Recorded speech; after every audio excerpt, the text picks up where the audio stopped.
Hello guys, welcome back to my channel and enjoy this fanfic part 2. Now let's start the fanfic. The night wind swept through the courtyard, rustling a few withered leaves. The candlelight flickered, elongating Arashi's shadow. Biwa Juzo's presence had vanished.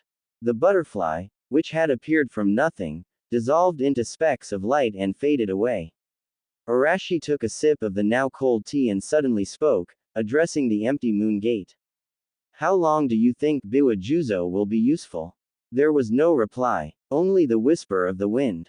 After a few breaths, the shadow of the dead plum tree in the corner seemed to stir. A dark figure separated from the shadow and silently appeared behind Arashi. He was dressed entirely in black, with no chakra fluctuations, and even his breathing and heartbeat were imperceptible. Then a hoarse voice broke the silence. His value depends on what you need him for, my lord. As for how long he'll be useful, I will keep an eye on him. Arashi showed no surprise. He finished the cold tea in his cup. The man in black was Aono Saku, his Anbu. Publicly, he was only a steward managing several of the Daimyo Manor's businesses, an ordinary merchant. But no one knew that this silent man carried a surname capable of shaking the entire ninja world. Senju. Arashi's gaze fell on Saku, and his thoughts drifted back several years. Back then, the second Hokage, Senju Tobarama, a man who embodied realism, had planted a hidden peace when he established the alliance with the daimyo's household. He personally chose a branch of his clan with pure bloodline, erased their existence as ninja, and secretly sent them to the fire capital. This group of Senju, named Anbu, carried a single mission: to protect the daimyo line for generations, becoming his unseen eyes and deadly blade in the shadows. However, due to the unexpected death of the previous daimyo, the transition of command was interrupted, and this force was forgotten for decades. It was not until Arashi, at the age of 12, discovered a secret decree handwritten by Senju Tobarama in a hidden compartment of his late father's study that he awakened this dormant power. Using that decree, he reactivated the lost Anbu. After taking control of them, he began recruiting elite ninja from across the world, expanding the Anbu's reach, just as he had done today with Biwa Juzo. During the bloody succession struggle years ago, it was Saku and his Anbu who had blocked countless assassination attempts and crushed every conspiracy, allowing Arashi to emerge victorious. The strength displayed during the delegation's arrival earlier was merely a fraction of his Anbu's true power. This was his real foundation. Even without the system, the absolute loyalty and terrifying strength of the Senju Anbu alone was enough to make any who underestimated him pay the ultimate price. Any new developments from Konoha? Arashi asked calmly, pulling his thoughts back to the present. No movements, Saku replied, but 30 people with suspicious behavior entered the capital this afternoon. From their actions, it can be confirmed they are root ninja. After entering the city, they split up. 2 of them went directly to the west side and have not returned. Did you send someone to follow them? Yes. Jin is trailing them. Every one of their actions is under surveillance. Arashi's expression did not change. It seems Danzo still could not hold back. He had expected this. Once the budget cuts were announced, Danzo would inevitably act, but even he had not thought it would be this soon. There was no need to guess what a man with only 10 points of loyalty would do. He would naturally seek out the remnants who failed in the last power struggle. What about those rats? Arashi asked. Have they contacted the Konoha guests? My lord, they have, Saku said hoarsely. It has been confirmed that their leaders are your third brother, Chiba Shu, and his uncle, Saionji Takashi. They have gathered around 200 assassins and rogue samurai. They are hiding in the sewers beneath the city's west side, using it as a temporary base. As for those 2 root ninja, during their meeting with Saionji Takashi, they handed him a scroll. A scroll? Do you know what is inside? Unclear. Jin did not dare get too close. Arashi tapped his fingers lightly against the table. He did not need to guess. The scroll no doubt contained Danzo's promise to support his useless brother once the deed was done. To think Danzo wanted to trade a mere piece of paper for the life of the daimyo. He was still the same schemer. But that was fine. Everything was unfolding exactly as Arashi had expected. Should we eliminate them now? Saku asked quietly. With the power of the Anbu, erasing such a ragtag group would be effortless.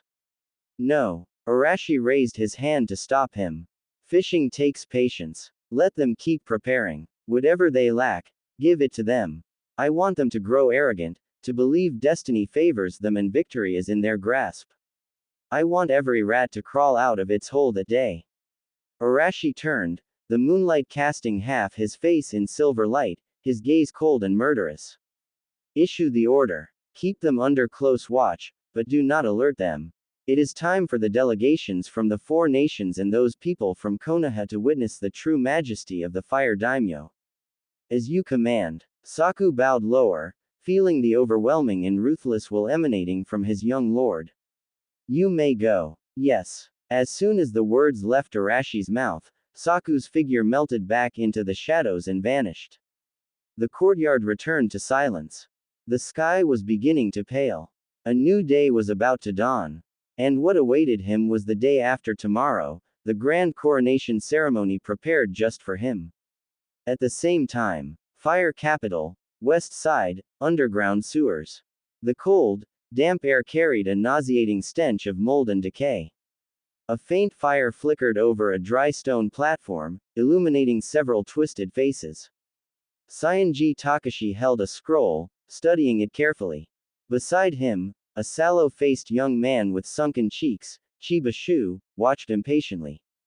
Uncle, stop reading. Ask them already how much support Konoha is offering. Shu's voice was hoarse and trembling with excitement as he stared at the 2 masked root ninja before him. Shu-sama, please calm yourself, Saionji Takashi said soothingly, then turned to the 2 root operatives, bowing humbly. Gentlemen, we understand Danzo-sama's promise. But on the day of the ceremony, the defenses will be tight. With our limited manpower, one of the root ninja finally spoke, his voice cold. Our mission is to ensure Arashi dies at the coronation ceremony. He did not answer the question, merely stated the command. The scroll makes it clear. Once Arashi dies, Danzo-sama will intervene personally, stabilize the fire capital, and recognize you, Shu-sama, as the sole legitimate daimyo of the land of fire. Shu roared, I am asking if you will take action. Do not forget, that bastard Arashi also has ninja guarding him. Rest assured, Shu-sama, the root ninja replied calmly. Our presence here is the greatest assistance. When you strike, those ninja guards will be handled by someone else. Danzo-sama only cares about results. The process is yours to create. Hearing that, Saionji Takashi let out a quiet breath of relief. Shu, however, burst into wild laughter, his eyes gleaming with madness. Good, good, good. He shouted the word 3 times, clenching his fists. As long as I can kill that bastard, I will do anything. I will take back everything I lost, the throne, the wealth, and that woman, Kiyotsuki Yui. His voice was filled with jealousy and hatred. The 2 root ninja exchanged glances, saying nothing more. A moment later, their figures blurred and melted into the darkness. In the sewers, only Chiba Shu's crazed laughter echoed endlessly. To be continued. Chapter 17. The eve of the bloody ceremony.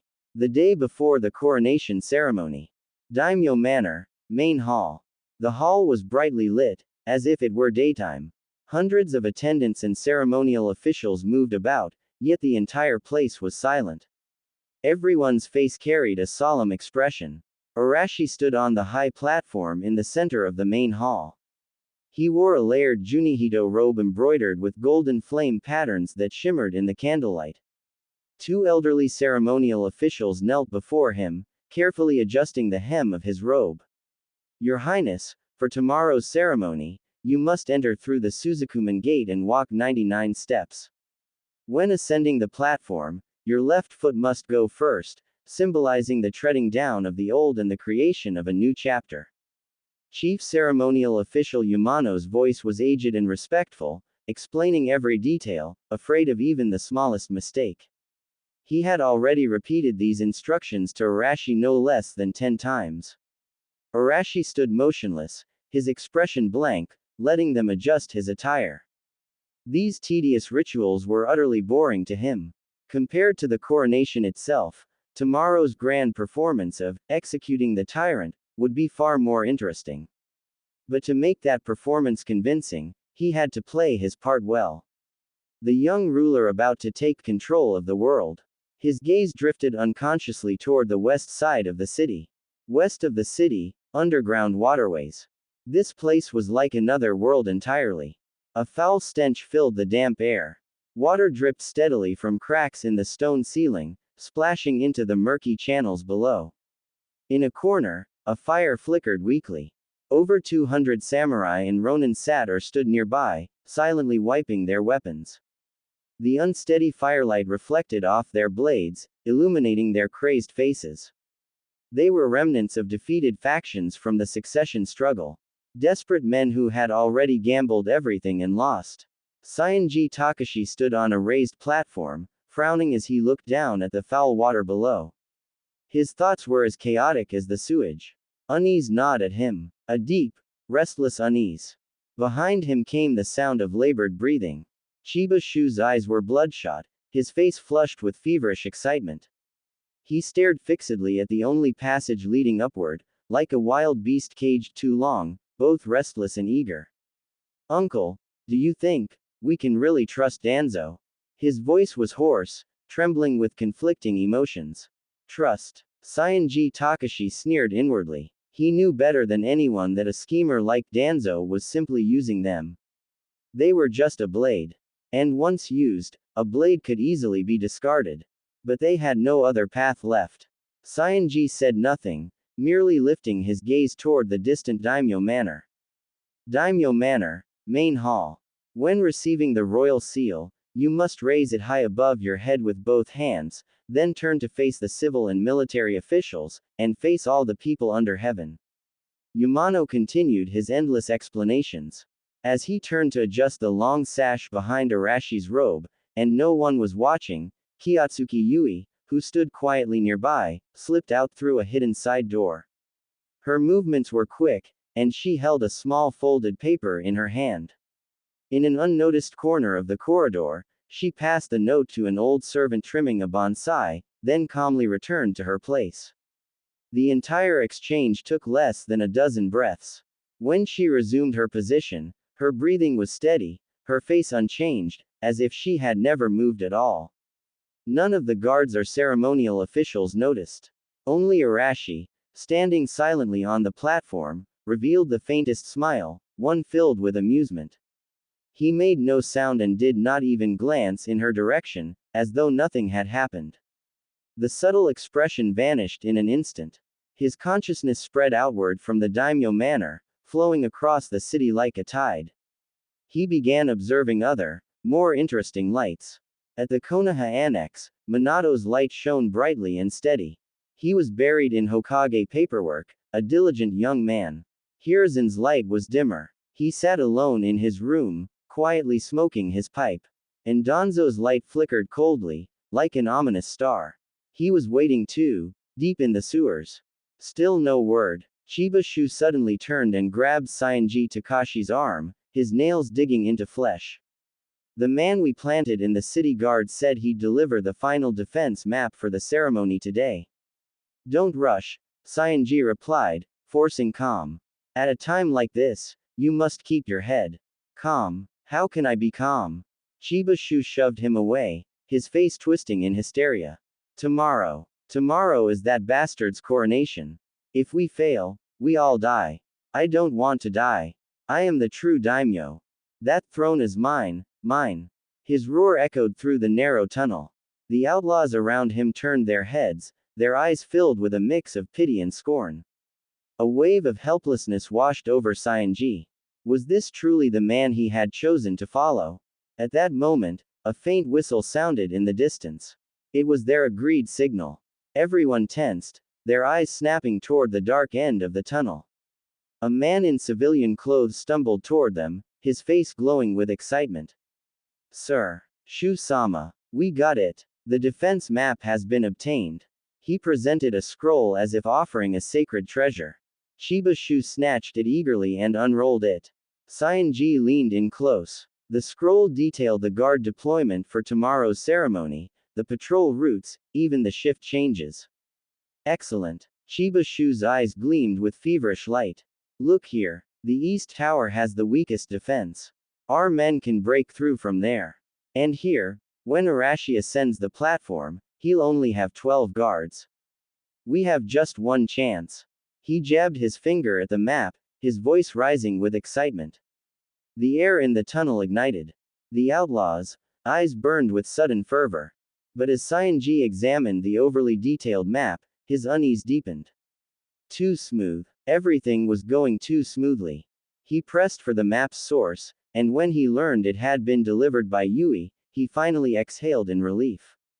Maybe he was just imagining things. Daimyo Manor, Main Hall. The rehearsal had ended. The ceremonial officials in attendance withdrew.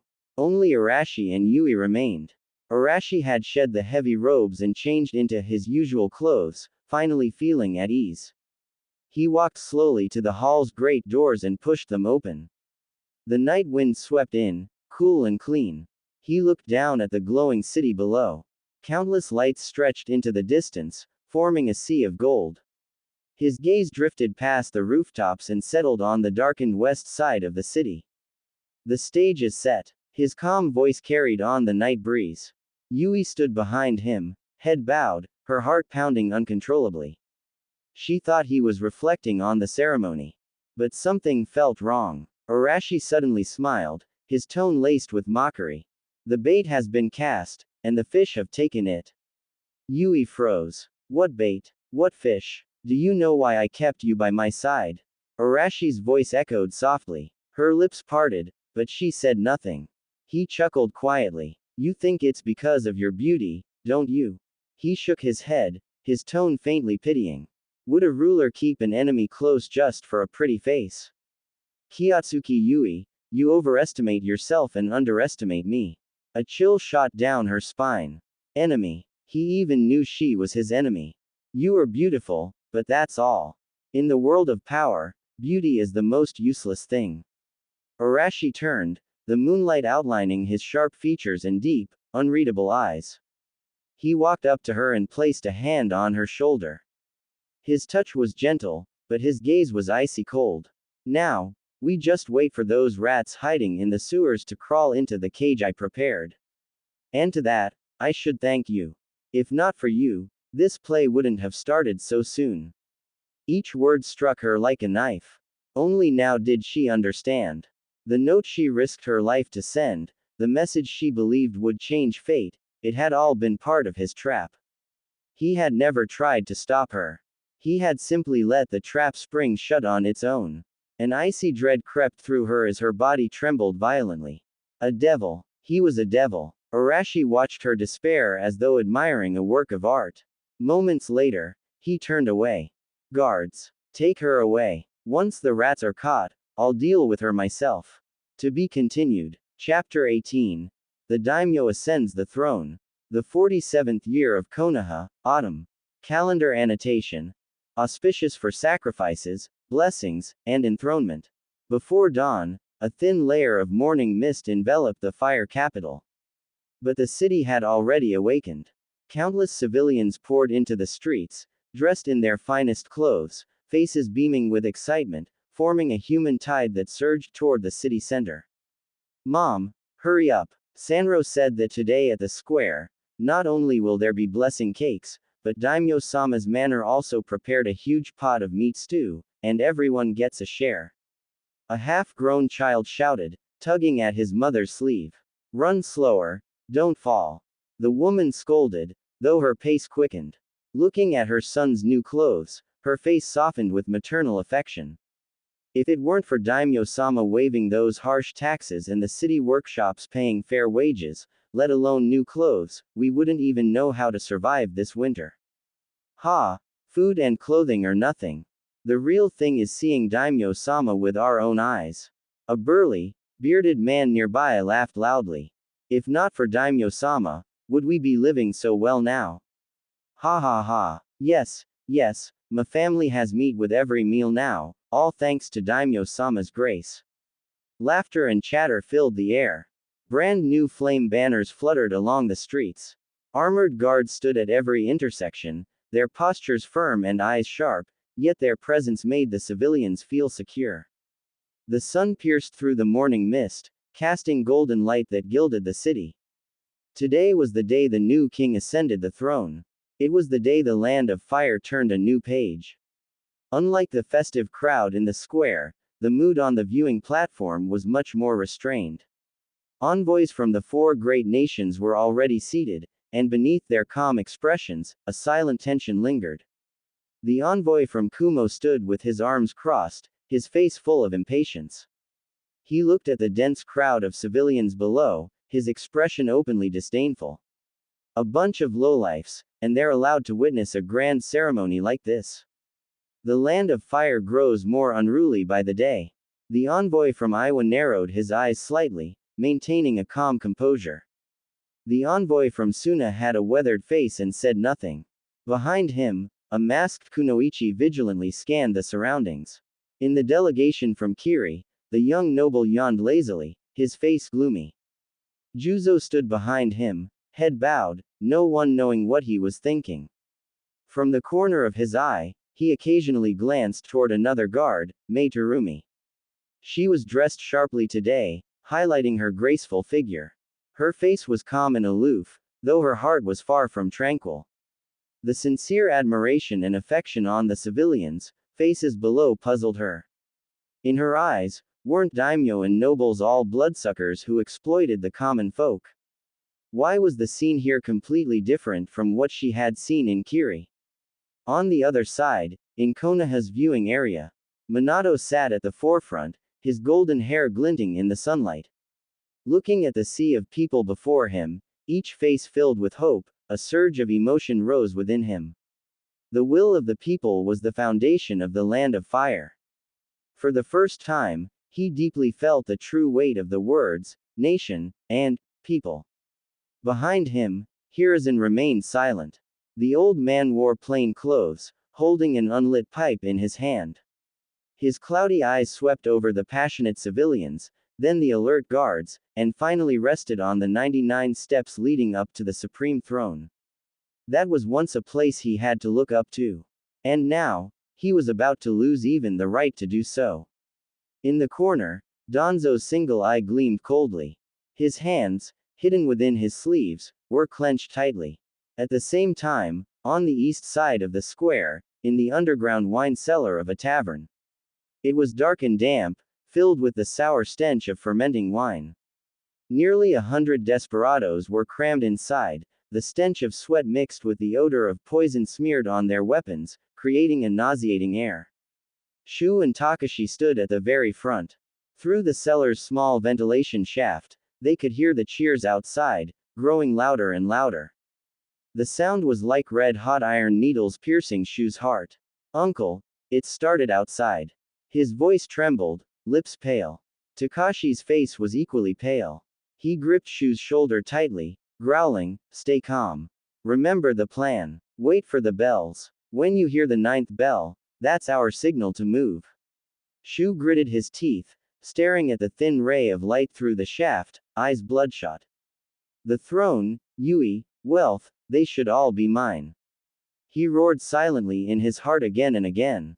The cheers outside were like a death knell, and also the flame igniting his ambition.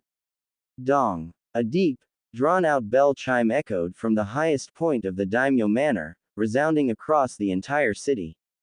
The noisy square instantly fell silent. In the cellar, every desperado gripped their weapon tightly. Shu's breathing nearly stopped. 1, 2, 3. When the 9th bell reverberated across the sky, Takashi suddenly opened his eyes, madness flashing within them. He said nothing, only raised his hand sharply and let out a suppressed roar. Attack! Above the square, silence reigned. Tens of thousands of civilians, the delegations of the four great nations, Konoha's high-ranking officials, all eyes turned to the end of the 99 steps. Under everyone's gaze, the heavy vermilion gate symbolizing supreme authority slowly opened. Chief Ceremonial Officer Yamano, dressed in the most solemn ceremonial robes and holding the congratulatory text, walked out step by step. He reached the top of the steps, facing the heavens and the gathered crowd, and chanted in a loud, clear voice. The auspicious hour has arrived. Welcome, the land of fire's new daimyo, Chiba Arashi-sama. As his words fell, impassioned and elegant music soared into the sky. A figure appeared behind the vermilion gate. He wore a ceremonial robe embroidered with golden flame patterns, a golden crown symbolizing the monarch's position upon his head. Just by standing there silently, an indescribable majesty spread across the square. The impatience on the Kumo envoy's face vanished, and his bulky frame instinctively leaned forward.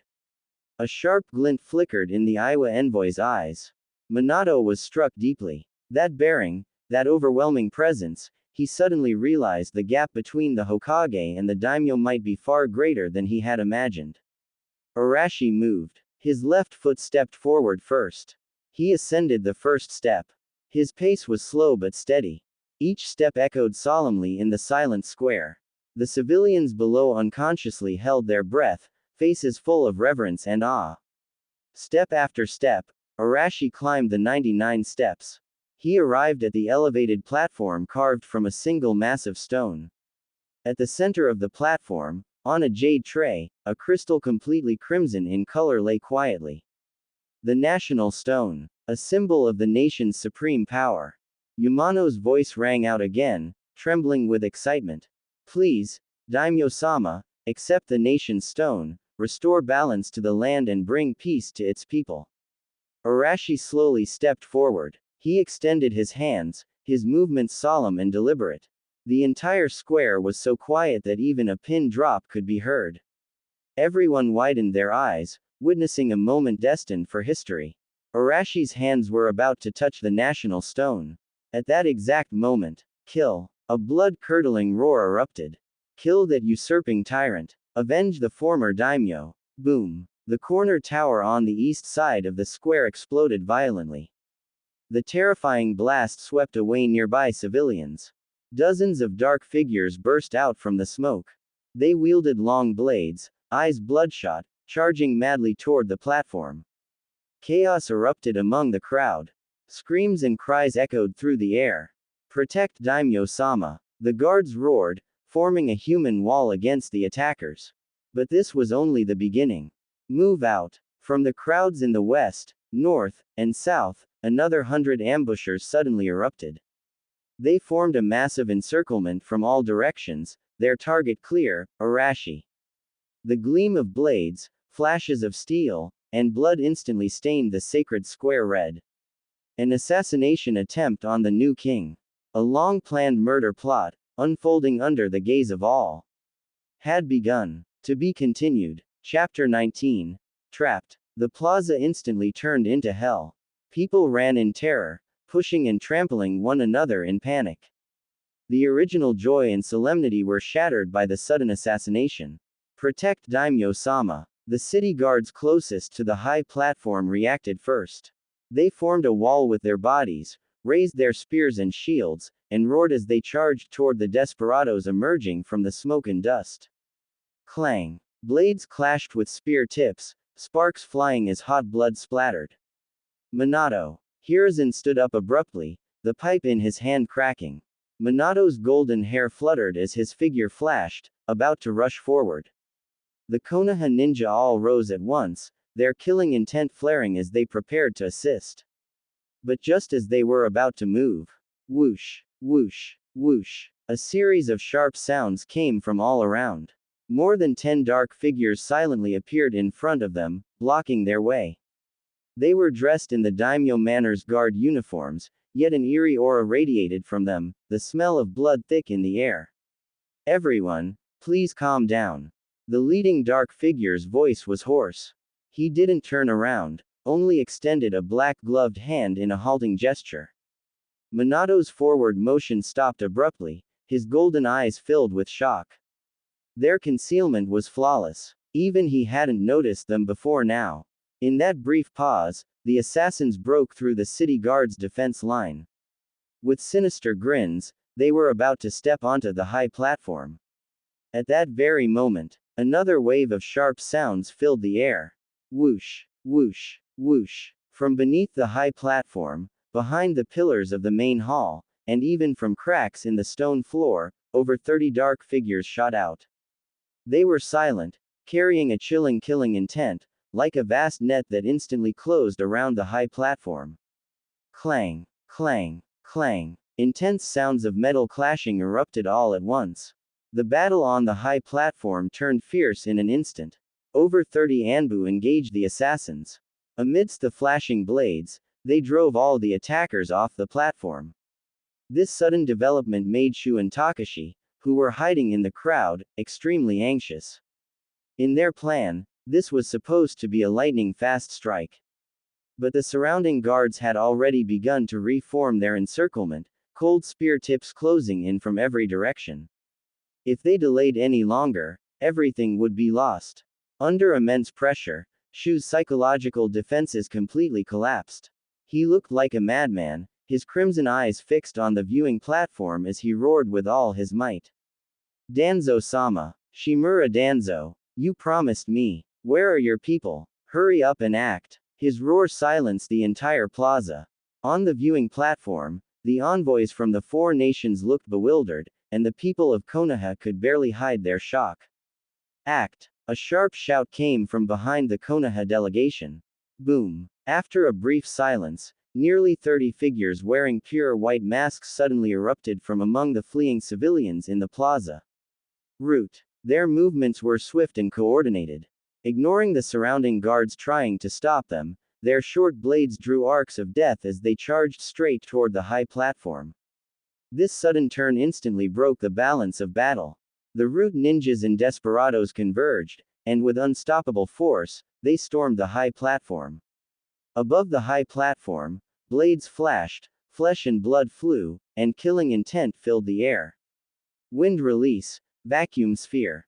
A root ninja took a deep breath, firing several rapidly spinning air bullets like cannonballs toward an Anbu. The Anbu didn't dodge. He quickly formed hand signs, and a thick wall of earth rose from the ground. Earth release, earth-style wall. Boom, boom, boom. The air bullets exploded against the wall, blasting craters into it and sending debris flying, but they couldn't break through. At that moment, another root ninja appeared behind him like a ghost, his poisoned short blade thrusting silently toward his back. But a katana imbued with pale green chakra blocked from the side. When the blades collided, wind attribute chakra erupted, sending the root ninja flying backward. Water release, water dragon bullet. On another side, an Anbu opened his mouth and released a torrent of water, sending two desperados tumbling through the air. Limbs flew, lives were lost one after another, and blood soaked the high platform. From afar, Arashi's figure looked like a lone boat in a raging storm, ready to capsize at any moment. Danzo, you. Hiruzen trembled all over, his head snapping sharply toward his old comrade. His eyes were blazing with fury. Minato looked confused, glancing from Danzo to Hiruzen. Uchiha Fugaku's Sharingan spun rapidly, the three tomo rotating before fading again. Nara Shikaku closed his eyes in frustration, gritting his teeth as he muttered, "That idiot." On the other side, the reactions of the four-nation delegations were mixed after their initial shock. The envoy from Kumo grinned, unable to hide his sneer. The envoy from Iowa stroked his beard, narrowing his eyes as he calculated how much benefit this internal chaos in the land of fire could bring his country. We must provide support. Seeing the daimyo in danger, Minato grew increasingly anxious and was about to move again. But the Anbu blocking them still didn't budge. The leading Anbu slowly turned his head, his voice devoid of emotion. Fourth Hokage-sama, the farce on the high platform does not require your intervention. Your Konoha's troubles are not here. He looked past Minato, his cold gaze settling on the one-eyed man behind him, whose face had gone ashen beneath his bandaged right eye. Right now, What you should be doing is apprehending the traitor who attempted regicide, Danzo Shimura. Nonsense. Hiruzen's furious roar overlapped the Anbu's words. He was trembling with rage, pointing at the Anbu leader as he shouted, "The daimyo's safety is paramount. Why aren't you rescuing him? What are you doing blocking us here? If the daimyo of the Land of Fire were killed before his eyes, that would mark the end of everything.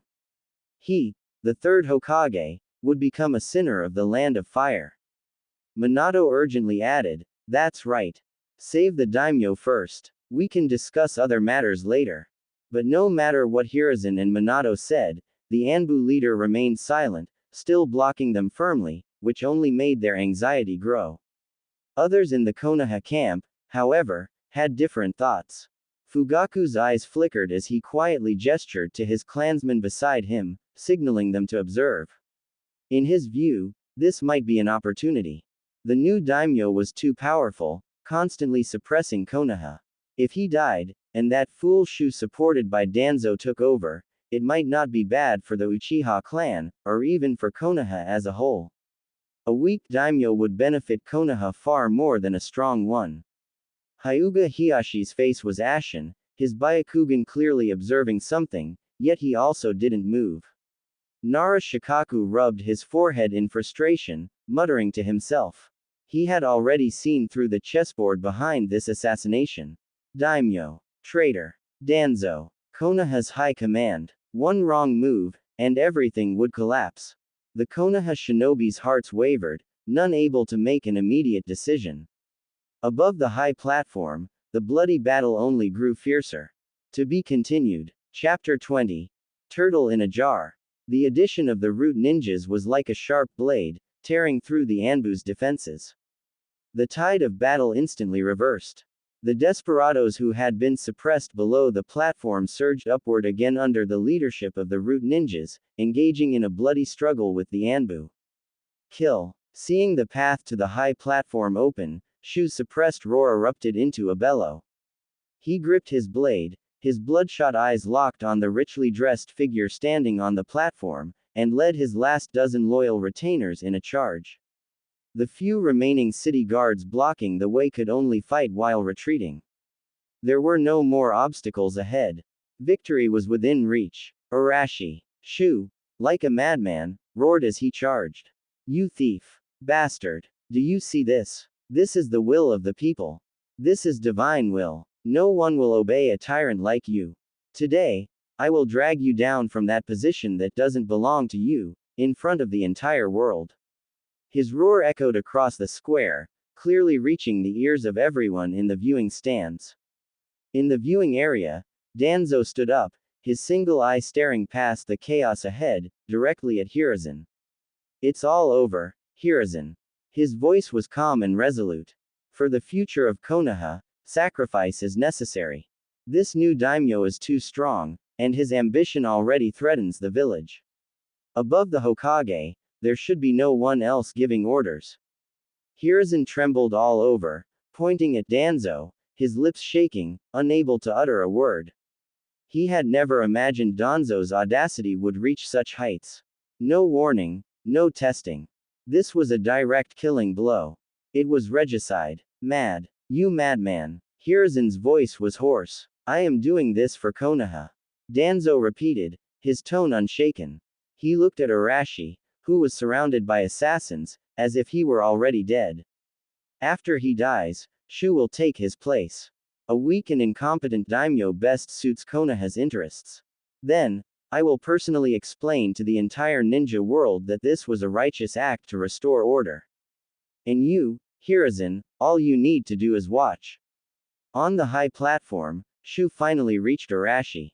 He and his last few loyal retainers surrounded Arashi and several city guards, their blades pointed at his calm, dignified face. Shu panted heavily, sweat and blood mixing together, running into his eyes and stinging them painfully. But he didn't care. He stared at Arashi, who stood just an arm's length away, then glanced greedily at the national stone in Arashi's hand, his eyes filled with jealousy and venom. "Why aren't you speaking?" Shu sneered, pointing his blade at Arashi. "Weren't you so eloquent, so impressive? Now, Your guards, your army, can't even protect themselves. Your throne, your wealth, your woman, they'll all be mine soon. Speak. But Arashi stood there quietly. There was no fear, no anger, not even the slightest trace of emotion on his face. His deep eyes looked at Shu as if watching a clown. Are you done talking? He finally spoke, his tone calm and indifferent. You. Shu's fury flared even stronger at that unshakable composure. My dear third brother. Without waiting for Shu to reply, Arashi's lips curved slightly. Do you really think that with these desperados, you can kill me? Do you also think that the position Danzo promised you is one you can actually hold? Arashi stepped forward, brushing aside a city guard, completely ignoring Shu's raised blade. The invisible pressure made Shu instinctively take a step back. A useless fool who sold out the family's interests for a chance at inheritance. A stray dog I personally threw out of the fire capital. A pitiful worm who could only crawl in the gutter, waiting for scraps and empty promises before daring to bare its fangs. With each sentence, Shu's face grew paler. Each word cut into him like a knife, stabbing deep into his fragile pride. Are you even worthy of coveting my throne? The final question completely shattered Shu's sanity. Ah! He let out a beast-like roar, his long blade raised high, bringing it down toward Arashi's head with all his might. Die for me. But just as the blade was about to fall, Arashi merely lifted his eyelids slightly. Then, the world went silent. Swish, swish, swish, swish. Countless sounds of rushing wind echoed from every direction. 1, 10, 50. Over 100 dark figures appeared silently on the roofs of the main hall, in the clock towers around the square, and from the shadows of nearby buildings. They were dressed in black combat uniforms, their faces covered by pure black masks, each holding a standard long blade. A wave of killing intent swept across the entire square. Thump, thump, thump. The heavy sound of armor rang out from the four entrances of the square in perfect rhythm. Squads of city guards poured in like a tide. Their steps were uniform, their shields forming an iron wall, their spear tips pointed outward, sealing off every escape route. Traitors, kill without mercy. The cold command was given. The city guard formations began contracting inward, their long spears thrusting like a forest of iron, mercilessly crushing all remaining rebels. In Konoha's viewing area, Nara Shikaku suddenly looked up, his face pale with shock. Hiyashi's Byakugan activated to its fullest, veins bulging on his temples. Not an illusion, not shadow clones. Those were over 100 shinobi, each with chakra levels comparable to a Jonin. Fugaku's Sharingan spun wildly, disbelief flashing in his eyes. Minato was frozen in place. Hiruzen stood stunned. In the area of the four-nation delegations, the mocking smiles on the faces of the Kumo and Kiri envoys froze. The Aiwa envoy's hand, which had been stroking his beard, stopped midway. The female ninja behind the Suna envoy's pupils contracted sharply. Even Biwa Juzo, who had already sworn loyalty, couldn't help but gasp at the sight of this power. And Danzo, the muscles on his face twitched uncontrollably, his single eye filled with disbelief, horror, and despair. A deception. This had been a deception from beginning to end. What weak defenses. What an unguarded daimyo manner. It was all a trap. On the high platform, Shu's descending blade froze in midair. Not because he wanted to stop, but because a black blade had already pressed against his wrist. He turned stiffly to the side, seeing a person in a black mask standing beside him. Looking around, he found that each of his loyal retainers now had a cold blade resting against their throats. In the square, the root ninjas and desperados who had been wreaking havoc were now completely surrounded. The entire plaza fell silent once again. Only the wind blew across the high platform, rustling the luxurious fabric of Arashi's robes. Everyone understood. This was a play. A grand performance personally orchestrated by the new daimyo, allowing every schemer to step onto the stage and act to their heart's content. Now, everyone meant to be on stage was here. It was time for the curtain to fall. Arashi didn't even glance at Shu. His gaze swept over the countless astonished, terrified faces, finally landing on the chief ceremonial officer, who was crouched in the corner, pale and trembling. Arashi beckoned him forward, then spoke calmly. Yamano. The ceremony continues. Yamano. The ceremony continues. Arashi's calm voice rippled across the bloody square. Yamano, who had collapsed on the ground, shivered and scrambled to his feet, his legs trembling uncontrollably with fear. Continue the enthronement ceremony in this situation. But when he looked up and met Arashi's gaze, all hesitation and fear vanished. He picked up the scroll of the congratulatory message with shaking hands, forced himself not to look around, and raised his voice. His sharp voice echoed clearly across the silent square. By the will of the land of fire and its people. The moment his voice rang out, hundreds of Anbu became Shinigami harvesting lives. No command, no roar. Aono Saku, leading them, simply made a small waving gesture. The slaughter began. PFF'd. A black blade sliced across a desperado's throat, blood gushing like a spring. The man clutched his neck, unable to even scream. Today, Arashi-sama, whose wisdom and resolve have won the people's trust, ascends to the throne of the land of fire. Yamano's voice trembled. On the other side, a root ninja had just finished forming a hand sign when a poisoned black blade pierced his chest. He looked down at the tip through his torso, his lips moved, then he fell straight down. He reformed the court and purged its corruption. Two Anbu attacked from left and right, their long blades crossing. A head flew into the air, madness still frozen on its face. The headless body swayed twice, then crashed to the ground. Yamano closed his eyes, not daring to look, mechanically reciting the congratulatory message. The sounds of slaughter behind him made him afraid to listen. He brought peace to the people and prosperity to the land. The sound of blades entering flesh, the crisp snap of bones, and dying screams. All of it mixed with the solemn eulogy from his mouth. On one side was praise for the new king's virtue, on the other was a hell of severed limbs. This jarring scene left everyone on the viewing platform speechless. When the last rebel was beheaded, only wails and heavy breathing remained in the square. Just then, in Konoha's viewing area, the Anbu leader who had stopped the Konoha shinobi slowly turned around. His gaze was like a torch, passing over Minato, bypassing Hiruzen, and finally locking onto the ashen-faced man. The one-eyed Shimura Danzo, his eye bloodshot with anger and terror. Fourth Hokage-sama, his voice was cold and emotionless, the rebellion has appeared. It is up to you, Konoha, to cleanse your own house. The Konoha shinobi were stunned. All eyes fixed on Danzo. Danzo. Hiruzen let out a roar of grief and indignation. The moment he was named, Danzo knew it was over.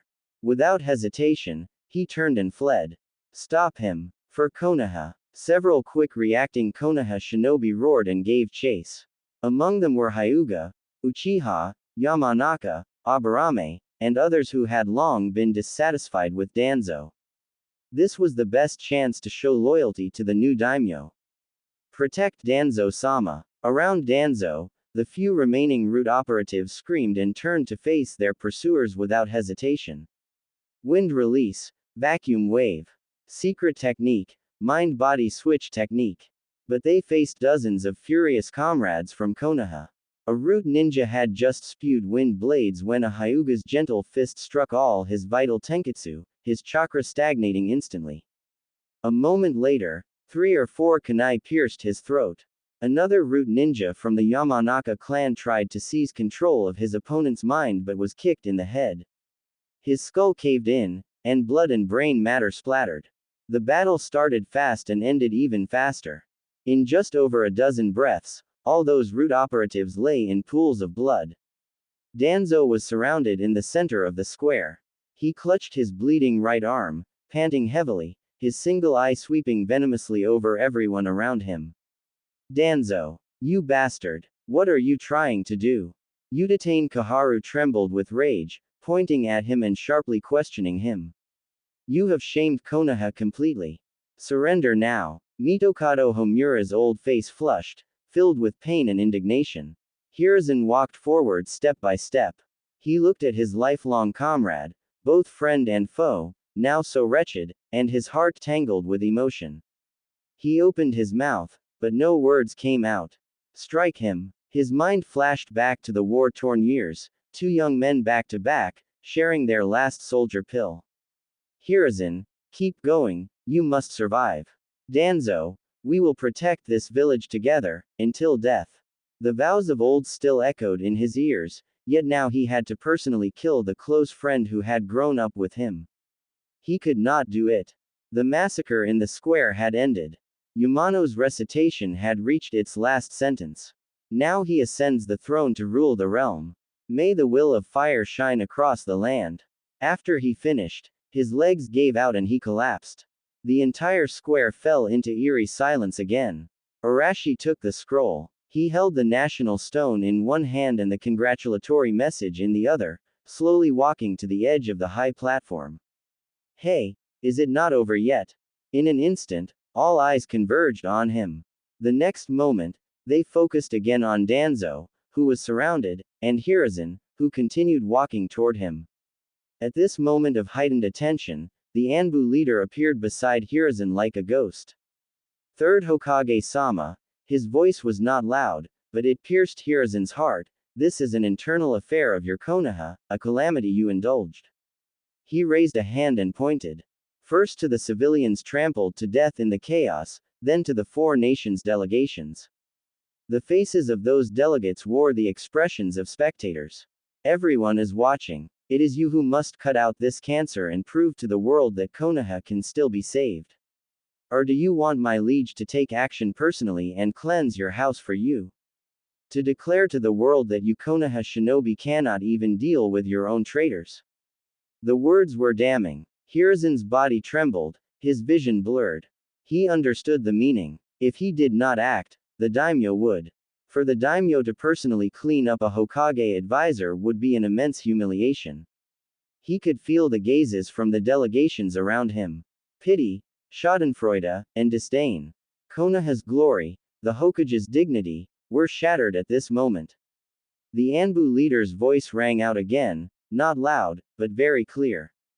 Discover more. Books and literature. Comic book subscriptions. Gaming merchandise. Show your aura as a ninja hero, Sarutobi Hiruzen. Let everyone see whether your fangs have truly been worn down by time. This is for Konoha. For Konoha. Those words pierced Hiruzen's last line of defense. For those words, he had compromised his entire life, and endured it. Now, for those words, he had to kill his good friend with his own hands. The Konoha shinobi around him did not speak, but the killing intent of some was no longer hidden. Do it, Hiruzen. At the end of the road, Danzo, who had seen through the situation, let out a resigned laugh. The smile held relief, unwillingness, and self-mockery. He straightened his hunched back, as if returning to those war-torn years, standing shoulder to shoulder with his close friend. To die by your hand, I have no complaints. A thunderous sound echoed in Hiruzen's mind, countless fragments of memory exploding before his eyes. The vows made as boys, sharing rice balls back to back, were crushed by reality. He suddenly looked up, and in his cloudy eyes, all tenderness vanished, leaving only endless sorrow and fury. A cage-level chakra burst forth with a thunderous roar. Shinobi nearby stumbled and retreated under the pressure. A suppressed wail, mixed with anger, echoed through the sky. Danzo. To be continued. Chapter 22. Danzo's death. Hiruzen's roar echoed across the square, filled with anger, sorrow, and despair crushed by reality. His cage-level aura was no longer restrained, sweeping across the entire venue. The air over the square grew oppressive, hard to breathe. Danzo smiled. Facing Hiruzen's all-consuming killing intent, he showed no intention of resisting. He straightened his back and met his old friend's gaze. There was no malice, no calculation in his single eye, only the calm of someone who had seen through everything. Do it, Hiruzen. We have contended our entire lives, fought our entire lives. To die by your hand is not such a bad end. It is only a pity that I could not see the day Konoha truly stands at the pinnacle of the ninja world. The bloodshot in Hiruzen's eyes deepened. Shut up, he roared, vanishing from his spot. The next moment, he appeared before Danzo, his weathered hand turning into a claw, thrusting for Danzo's heart. There was no mercy in this strike. PFF'd. The claw pierced flesh and blood. Time seemed to slow to a crawl. Hiruzen could feel the heart beneath his fingertips, pounding violently. It was warm to the touch. Just like decades ago, when the two shared a rice ball on the battlefield. Danzo's body shook, blood gushing from his mouth. He did not look down at his wound. He used his last bit of strength to raise his hand and gently pat the arm Hiruzen used to grab him. The movement was light, as if in comfort. Hiruzen, be careful of this daimyo. He is more evil than the Uchiha. Before he could finish, the light in his eyes went out. His arm fell limp. Shimura Danzo, the darkness of Konoha, leader of Root, a man of the same era as the third Hokage. He died because of his own ambition. He died by the hand of his closest friend and lifelong rival. Hiruzen slowly withdrew his hand. Blood dripped from his fingers, pattering onto the cold stone, blooming into tiny flowers of red.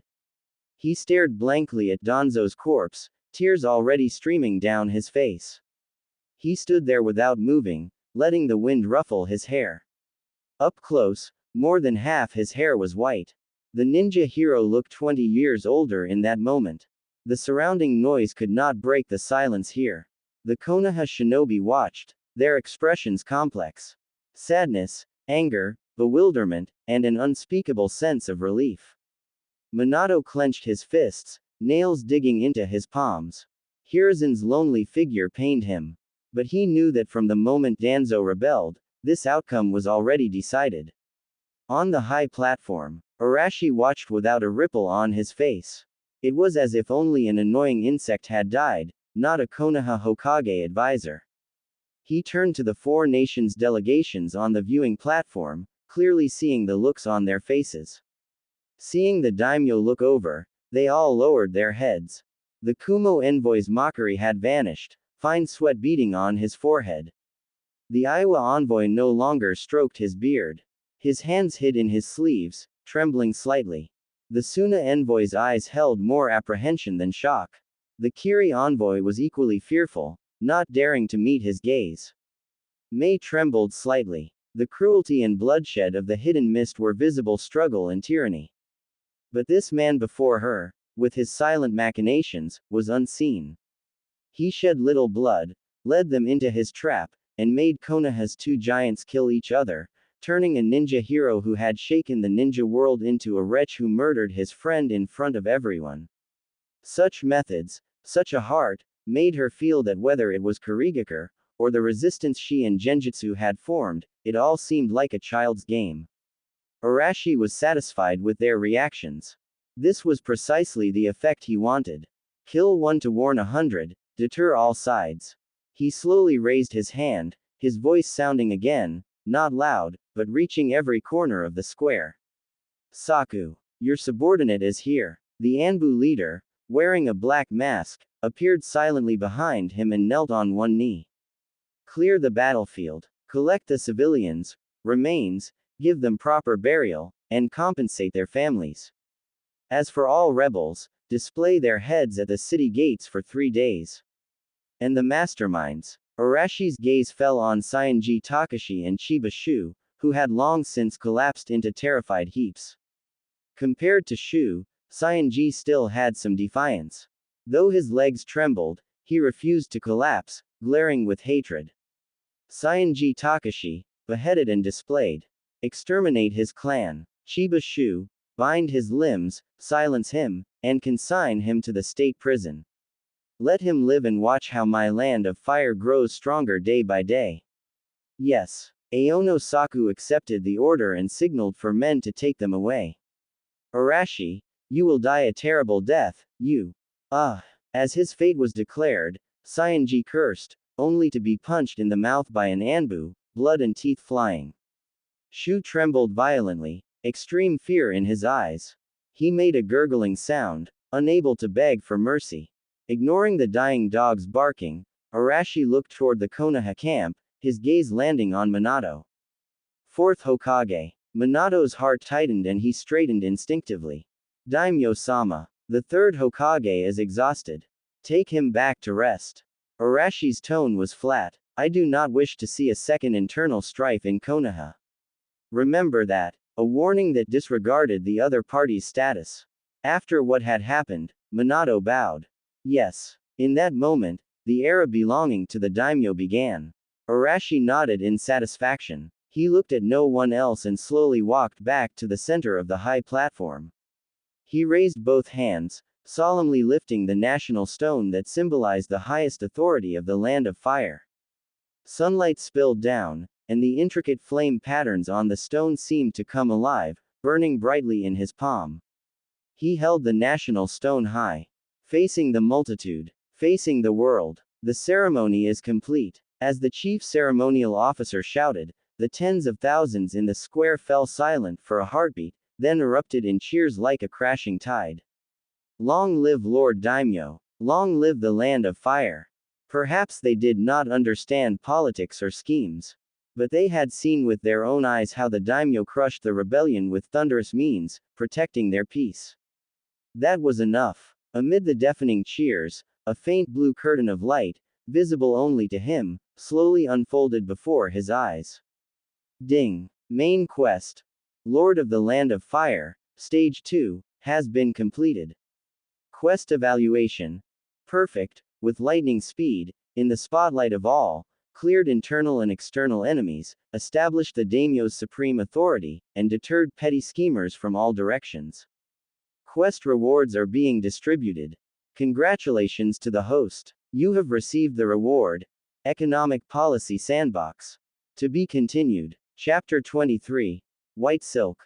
The grand ceremony concluded. The scent of blood had not yet dissipated, and the populace began to exit in an orderly fashion, though the fervor on their faces had not faded. They had witnessed a bloody baptism and the birth of a new daimyo. From today onward, the Land of Fire would have only one voice. That would be the voice of the daimyo. In the daimyo manor's bedchamber, the lingering sandalwood drove away the blood-stained air from outside.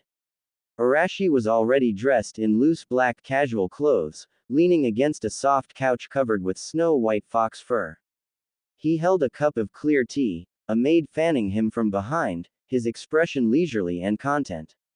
He had schemed for over a decade, rising from an overlooked illegitimate son to a ruler of a nation. From this moment on, whether by law or name, he was the sole dominator of this land. This feeling of holding the fate of countless lives in his palm was indeed delightful. Thump, thump, thump. A knock sounded at the door. Enter. Arashi did not even lift his eyelids. The elderly butler, Gen, pushed the door open. His steps made almost no sound. Reporting, my lord, Kiyotsuki Yui is demanding to see you in the state prison. She asked this subordinate to convey a message. She said she spoke out of turn and begs you to give her another chance. Kiyotsuki Yui. At the name, a trace of coldness flickered in Arashi's eyes. The most pathetic thing about a betrayer is believing their betrayal is unique, excusable, and that they can always expect forgiveness. How naive. Betrayal is always either 0 times or countless times. Like a broken bowl, even if glued back together, the cracks remain. What is more, he had confiscated her family's property and executed her father and brothers. Keeping her by his side so long was only to lure out bigger fish, and to give her a chance. Now that the fish were in the net, the bait had no further use. He would not bother to glue a broken bowl. A chance? Arashi was silent for a long time. His voice was soft, but his tone weighed heavy. I already gave her a chance. She did not cherish it. One who has betrayed has no right to my forgiveness. Come here. Arashi set down his teacup and beckoned General. Gen quickly rose and approached. Arashi slapped him across the face. The blow wasn't hard, but blood welled at Gen's lip. Startled, Gen dropped to his knees and pressed his forehead to the floor. This servant deserves death. I deserve death, my lord. Get up. Yes, Yes. Jen trembled as he got up. Does it hurt? Arashi asked. Jen shook his head quickly. No, no. Then it seems you have not learned your lesson. No, no, it hurts, it hurts. Good that it hurts. Remember, do not take what you should not take in the future. This subordinate will remember. I will remember. Seeing Jen's fearful expression, Arashi felt a pang of regret. Jen had watched him grow up and had been loyal for over a decade. He did not wish to scold him too harshly. Arashi's tone eased. This time is fine. Since you took it, keep it safe and do not lose it. I would not dare. This subordinate will return it shortly. If I tell you to hold onto it, then hold onto it. Quote. Yes. Jen, you watched me grow up. You should understand me. If everyone is like this country will rot. If the country rots, my position will not be stable, and you will receive no favors. Tears streamed down Jen's face and he knelt again. This subordinate was foolish. Fortunately, my lord reminded me. I almost made a grave mistake. Get up. As for Kiyotsuki Yui, she was once a young lady of a family famous in the fire capital, and she contributed to today's spectacle. Arashi said, calm and measured, it would be unseemly to let her die in a filthy state prison. Prepare a length of white silk and send her to join her father and brothers. Give her a dignified end. Jen bowed even lower and answered in a hoarse voice. Quote. Yes, my lord. Jen could feel the ruthlessness within the daimyo's calm words. In his heart, there was no soft-hearted benevolence, only rules. Those who follow me prosper, those who defy me perish. There is one more matter. Arashi seemed to recall something. First, go to the Konoha annex and notify the 4th Hokage, Namikaze Minato. Tell him to see me in 3 days. During these 3 days, have him properly handle Konoha's internal affairs. I do not wish to hear any inappropriate voices again. Arashi deliberately emphasized the words internal affairs. The old butler understood perfectly. This was to have the 4th Hokage completely purge Danzo's remaining forces. Also tell him to prepare a detailed plan for the Genius Cultivation Special Fund I mentioned before, and bring it with him. Yes, this old servant will attend to it immediately. Jen dared not show any slack. After bowing, he retreated quietly and slipped out the door. Silence returned to the study. After leaving the Daimyo manor, Jen first went to the Konoha annex. After conveying his lord's message to Minato, he did not linger, bowed, and took his leave. Next, he headed straight to the state prison. This place was used to detain serious offenders. Those incarcerated here were invariably immensely powerful or extremely heinous. In the dark, damp corridor, mold grew everywhere. Ordinary nobles, even if they committed crimes, were not qualified to be held here. When the prison door opened and Yui saw that the visitor was Jen, her eyes widened. She struggled up from the ground, asking eagerly, Uncle Jen, did he send you to fetch me? Has he forgiven me? Jen did not answer. He merely made a calm inviting gesture.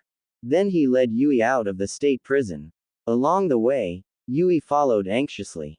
She opened her mouth several times, her voice shifting from hopeful to trembling. Uncle Jen, where are we going?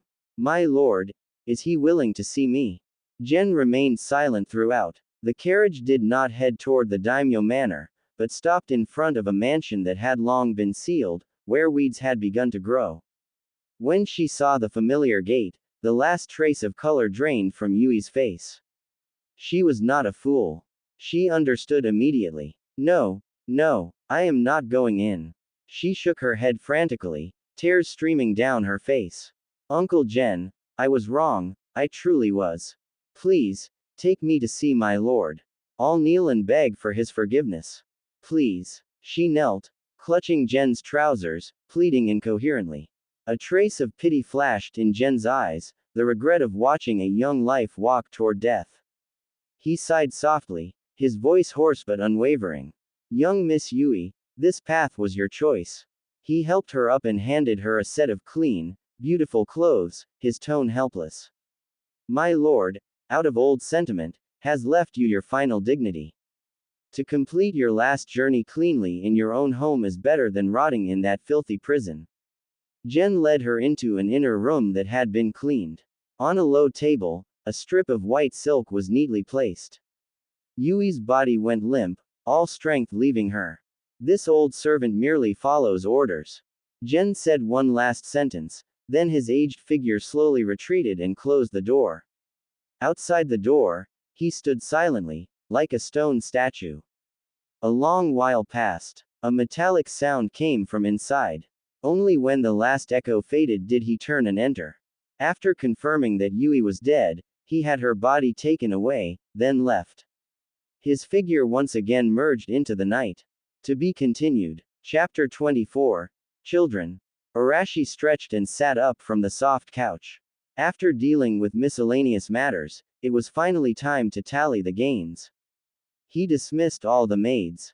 With a thought, a light blue screen unfolded before his eyes. The system's cold, mechanical voice rang out. Ding. Main mission. Dominator of the Land of Fire, Stage 2, has been completed. Quest evaluation. Perfect, with lightning speed, in the spotlight of all, cleared internal and external enemies, established the Daimyo's supreme authority, and deterred petty schemers from all directions. Quest rewards are being distributed. Congratulations to the host. You have received the reward. Economic Policy Sandbox. The screen refreshed, and a new mission prompt appeared. Ding. Current mission. Might of Lightning, Stage 3. Mission description. The Land of Lightning has yet to sign a peace treaty with the Land of Fire, and the hidden cloud grows restless. As supreme ruler of the Land of Fire, you must make the Northern Power understand who holds the balance of power, teach the Land of Lightning a lesson it cannot ignore and force it to sign the treaty. Mission reward. National Luck 1000 points. Immediately after, another prompt surfaced.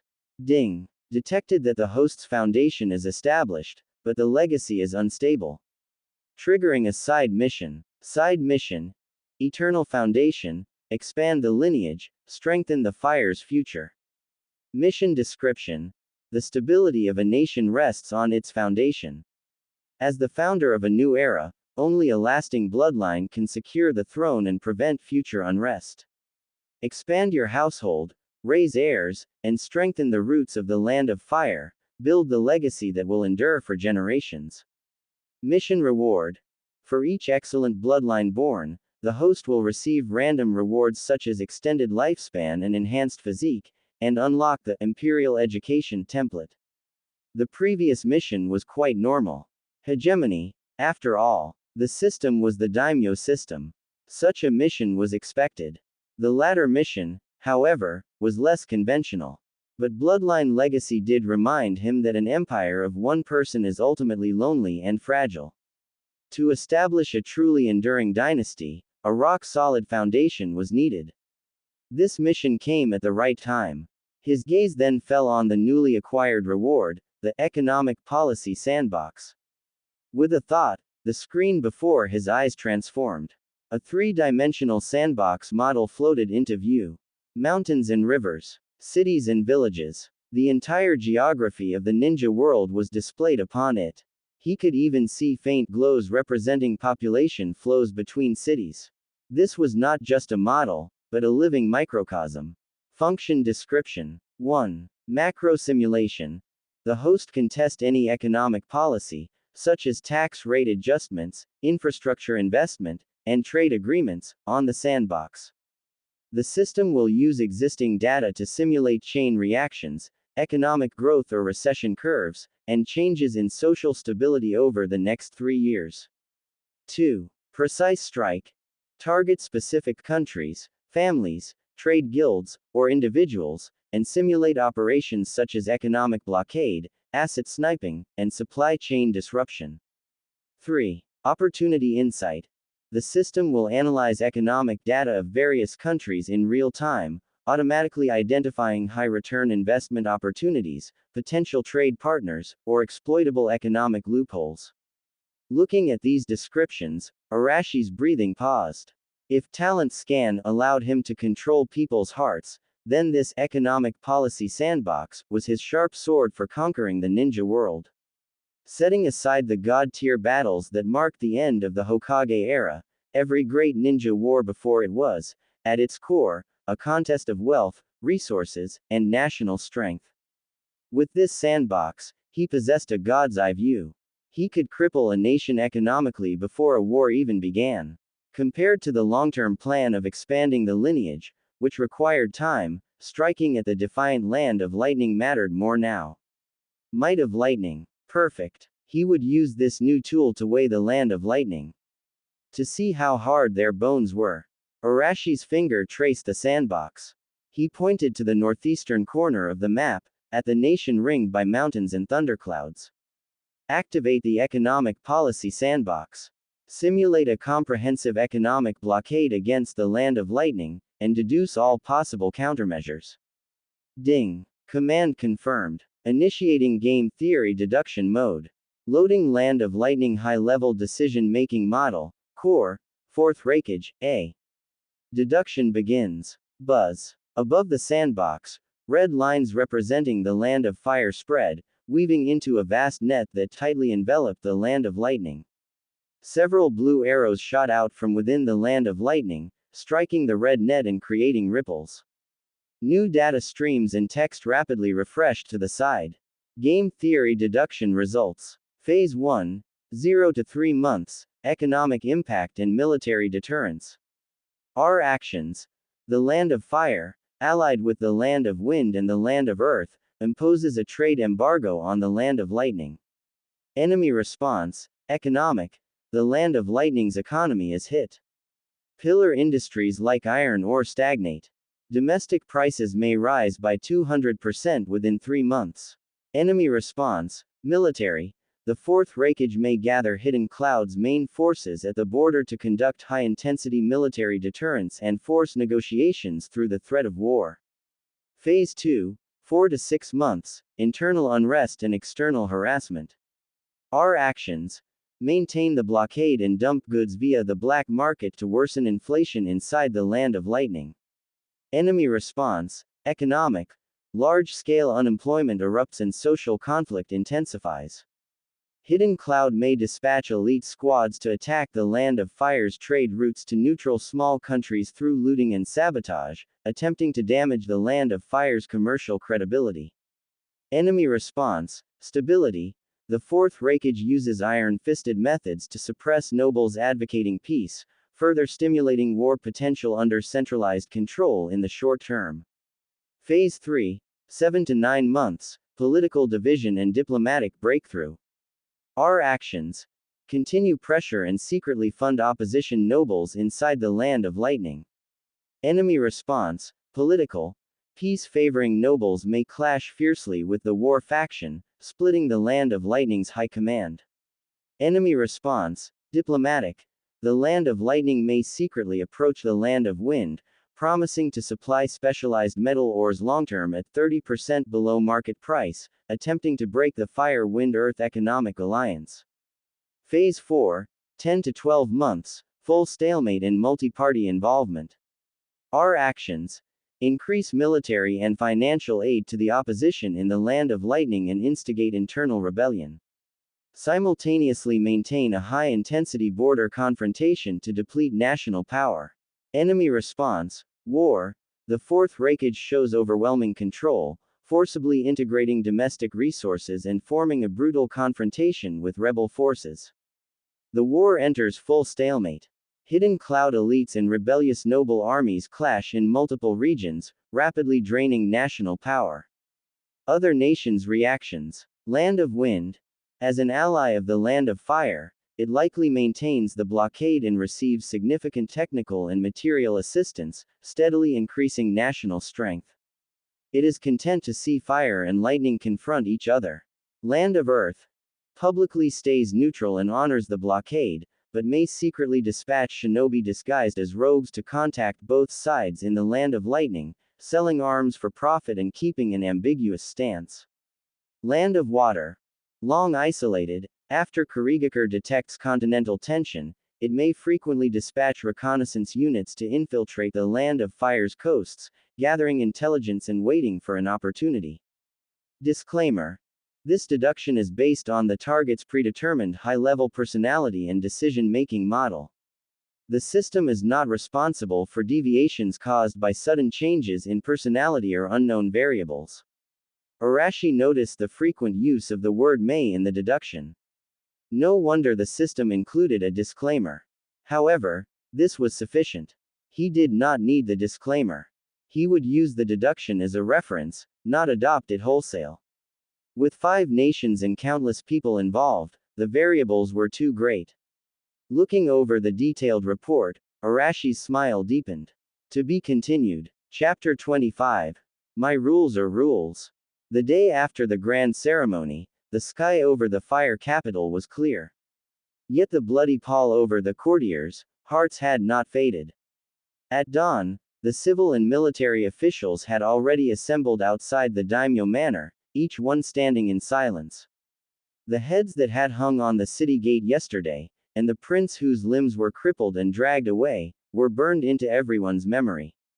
The heavy palace doors opened, and the officials filed in. A scent of sandalwood mixed with new lacquer drifted by. Yet it could not mask the heavy scent of blood in their minds.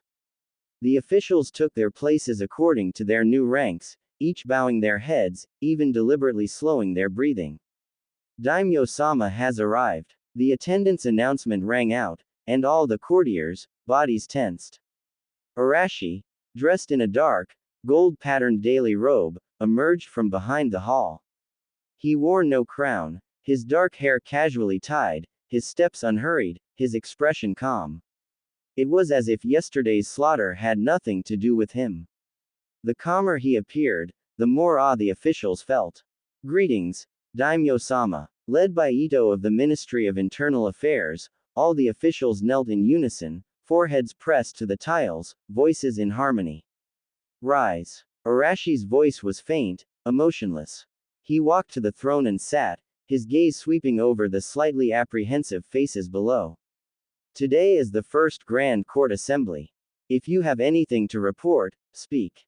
Silence fell over the hall. No one dared to speak first. Yesterday's tragedy was vivid in their minds. Who knew which wrong word would send them down Sanji Takashi's path? Arashi did not urge them. Time passed, and the oppressive air drew cold sweat from the foreheads of older officials. Finally, a burly military official stepped forward. He was the newly promoted commander of the city guard. He knelt on one knee, his voice booming. Reporting to Daimyo-sama, in accordance with your decree, the city guard, in coordination with the Anbu, completely purged all rebels and their factions within the city last night. The principal offender, Sanji Takashi and his 3 clans, and the accomplice, Chiba Shu, have all been dealt with per your orders. Order in the city has been restored. Please instruct us further, Daimyo-sama. Arashi did not lift his eyelids. The commander understood, bowed, and returned to position with crisp movements. With the ice broken, the atmosphere eased slightly. Tanaka Shigeru, Minister of Finance, stepped forward. He bowed and reporting to Daimyo-sama, the Ministry of Revenue urgently reports that autumn grain collection across all regions is proceeding smoothly. Because you abolished exorbitant taxes and levies, the people are enthusiastically paying. It is estimated this year's treasury income will be 3/10 higher than previous years. Additionally, the Ministry of Works reports that all projects of the 3-year revitalization plan are progressing rapidly. Expansion of the fire capital is 1/3 complete, and planning blueprints for various local towns have also been issued. Tanaka reported more than 10 items in one breath, all good news. These policies, once considered troublesome, had unleashed astonishing efficiency under the new daimyo's iron fist. After reporting, he lowered his head and waited for approval. You could have heard a pin drop. Just when everyone expected only a cold reply as before, Arashi spoke. Not bad. Keep it up. Tanaka's anxious expression turned to surprise. Behind him, ministers involved in the revitalization plan exhaled in relief. Praise. Daimyo-sama had actually praised them. These 4 short words excited them more than any reward. It meant that as long as they worked diligently and performed well, they would gain the daimyo's recognition. In an instant, all the ministers' gazes shifted. Fear remained, but fervor to prove themselves ignited. Arashi took it all in, a slight curve at his lips. This was the effect he wanted. As the court atmosphere eased, the gray-haired Minister of Internal Affairs, Ito, stepped forward.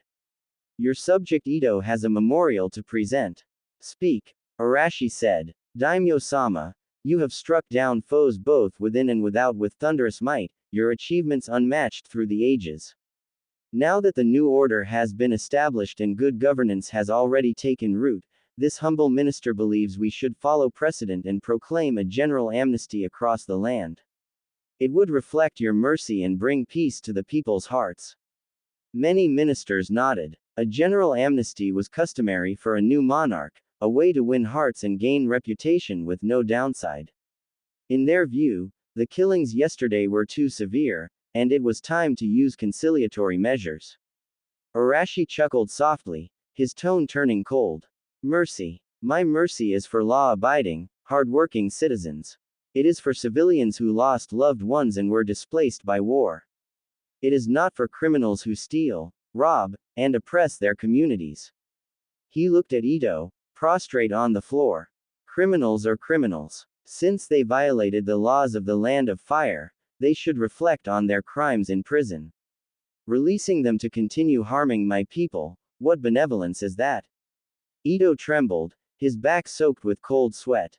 He had not expected such a direct refusal, backed by an irrefutable reason. As a veteran of 3 reigns, Ito spoke up.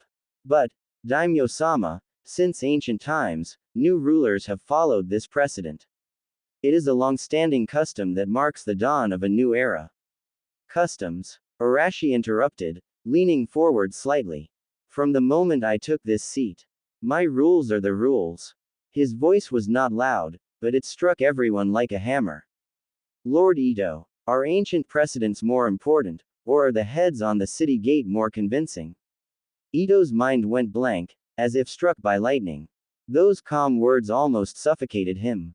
This old subject misspoke. I deserve death, he stammered, kowtowing, his aged body shaking. Please forgive me, Daimyo-sama. Arashi leaned back into the throne, indifferent. Withdraw. Do not repeat this. Thank you, Daimyo-sama. Ito, as if receiving amnesty, trembled as he retreated. Silence settled again. Everyone understood. Those who act are rewarded. Those who talk too much invite death. This ruler cared nothing for tradition. His rules were simple, clear, and beyond challenge. The atmosphere solidified. A quick-witted minister's eyes flickered, and he stepped out.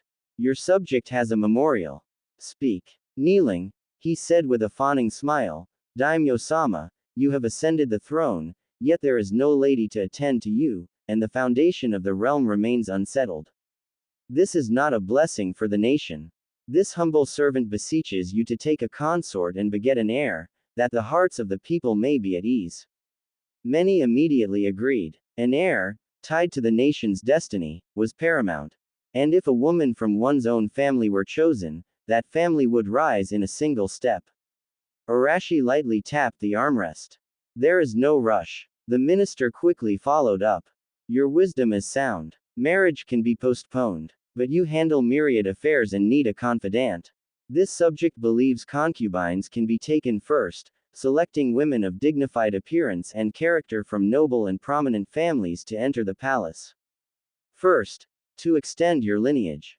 Second, to display your grace and authority, and soothe the officials' hearts. Taking concubines. Extending the lineage. Arashi stopped tapping. He had not given it much thought. Conquering the world was the real business. But the ministers seemed even more eager than he was. Very well. Since it was raised, going along with it would do no harm. He nodded. There is some truth to that. There is no need to limit it to nobles and prominent families. Choose from within the country. My manor's steward will handle it. The minister was overjoyed and answered excitedly, Daimyo-sama is wise. Your subject obeys. He knew he had played his move well. The other ministers had mixed thoughts. Some regretted not stepping forward first. Others were already calculating which daughter to send into the palace. An invisible competition had begun. Arashi took everything in, then stood. For him, this was only an interlude on the long path of hegemony. If there are no other matters, you may withdraw. He gave no one another chance to speak, turning to walk toward the back of the hall. Farewell, Daimyo-sama. A thunderous response rose behind him. Only after Arashi's figure vanished did the officials dare to straighten. Many had backs soaked with cold sweat. Thus ended the first grand court assembly of the new reign. 3 days after the coronation, order in the fire capital quickly returned. The heads hanging on the city gates had not yet been removed, and wind-dried bloodstains still spoke of that iron-blooded day. Yet the streets had already regained their prosperity. The fear on people's faces was replaced by fervent adoration for the new daimyo. In their simple minds, the young master executing rebellious nobles meant he protected them. That was enough. The majesty of the daimyo manor enveloped every corner of the land of fire. The old order was shattering, and new rules were taking root. The 3-day period had arrived. Namikaze Minato once again stepped into the daimyo manor. This time, he came alone. He did not wear his Hokage robe, only a Konoha uniform, looking capable and efficient. On the way to the study, he saw many unfamiliar faces. The new maids and guards no longer looked at him with the awe they once had. He also saw several elegantly dressed young women, beautiful and poised. In groups of 3 to 5, they seemed to be admiring flowers, but their gazes toward the inner courtyard brimmed with undisguised ambition. With a new king on the throne and an empty harem, this was a heaven-sent chance for any ambitious family. Minato understood that everything here had changed. He withdrew his gaze and continued forward. Inside the study, Arashi leaned by the window, flipping through a commercial report, completely uninterested in the competition outside. The afternoon sun fell on him, making him look more like a young master at ease. You are here. Hearing footsteps, Arashi did not lift his head and spoke casually. Daimyo-sama, sit. Minato bowed and sat to the side, presenting a scroll. This is what you requested. The results of Konoha's internal affairs, and the preliminary plan for the Genius Cultivation Special Fund. Arashi gestured for him to place it on the desk, his tone light. Has everything been handled cleanly? Yes. Minato's reply was a bit strained.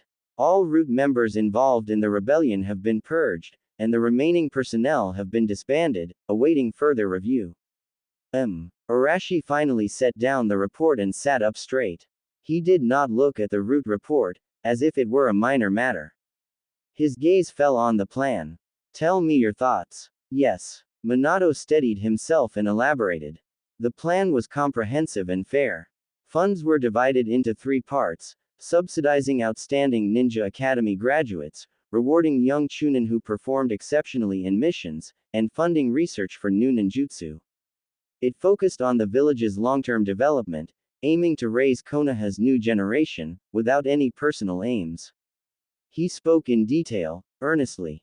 Arashi listened quietly, expression calm. Only when Minato finished did he pick up the plan, flip a few pages, and let out a soft chuckle. Minato, your plan is very good, and very well thought out. Minato felt a slight relief. But Arashi's next words tightened his chest. But it is still too conservative, and too dispersed. Arashi placed the scroll on the table. His movements were gentle, yet they denied its value. What I want is not to spread benefits evenly. He looked at Minato, patiently guiding him. Think about it. The land of fire's resources are limited. If nutrients are given equally to everyone, the result is universal mediocrity. The correct approach is to concentrate resources, letting the most promising few grow as quickly as possible. When they are strong enough to create a safe haven, only then can the weaker ones gain a stable environment to grow. The strong lead the strong. Only by first allowing a portion to become true powerhouses can they protect more people. This is the best way to make the land of fire prosper quickly. These words stunned Minato. He instinctively felt something was off. But the argument that the strong protect the weak sounded reasonable, and he could not refute it. Therefore, Arashi concluded, this investment should be more strategic. We must pour the best soil onto the top-tier seeds. He lifted a finger, tapping the air. Yuhi Kurenai, her talent in genjutsu is once in a century. Might Guy, a pure taijutsu fanatic. With enough support, who can predict his limits? And Shiranui Genma, Ebisu, these people are treasures of our land of fire. Finally, his finger paused. Oh, and the third son, Sarutobi Asuma. Hearing the name, Minato's heart skipped a beat. Asuma was in a rebellious phase and at odds with the third, yet the daimyo took notice. This young man is interesting. Arashi's smile held appreciation. He yearns to protect, yet is confused by the existing order. Such an unpolished gem is most worth carving. We should guide him, make him understand that what he should truly protect is the entire land of fire.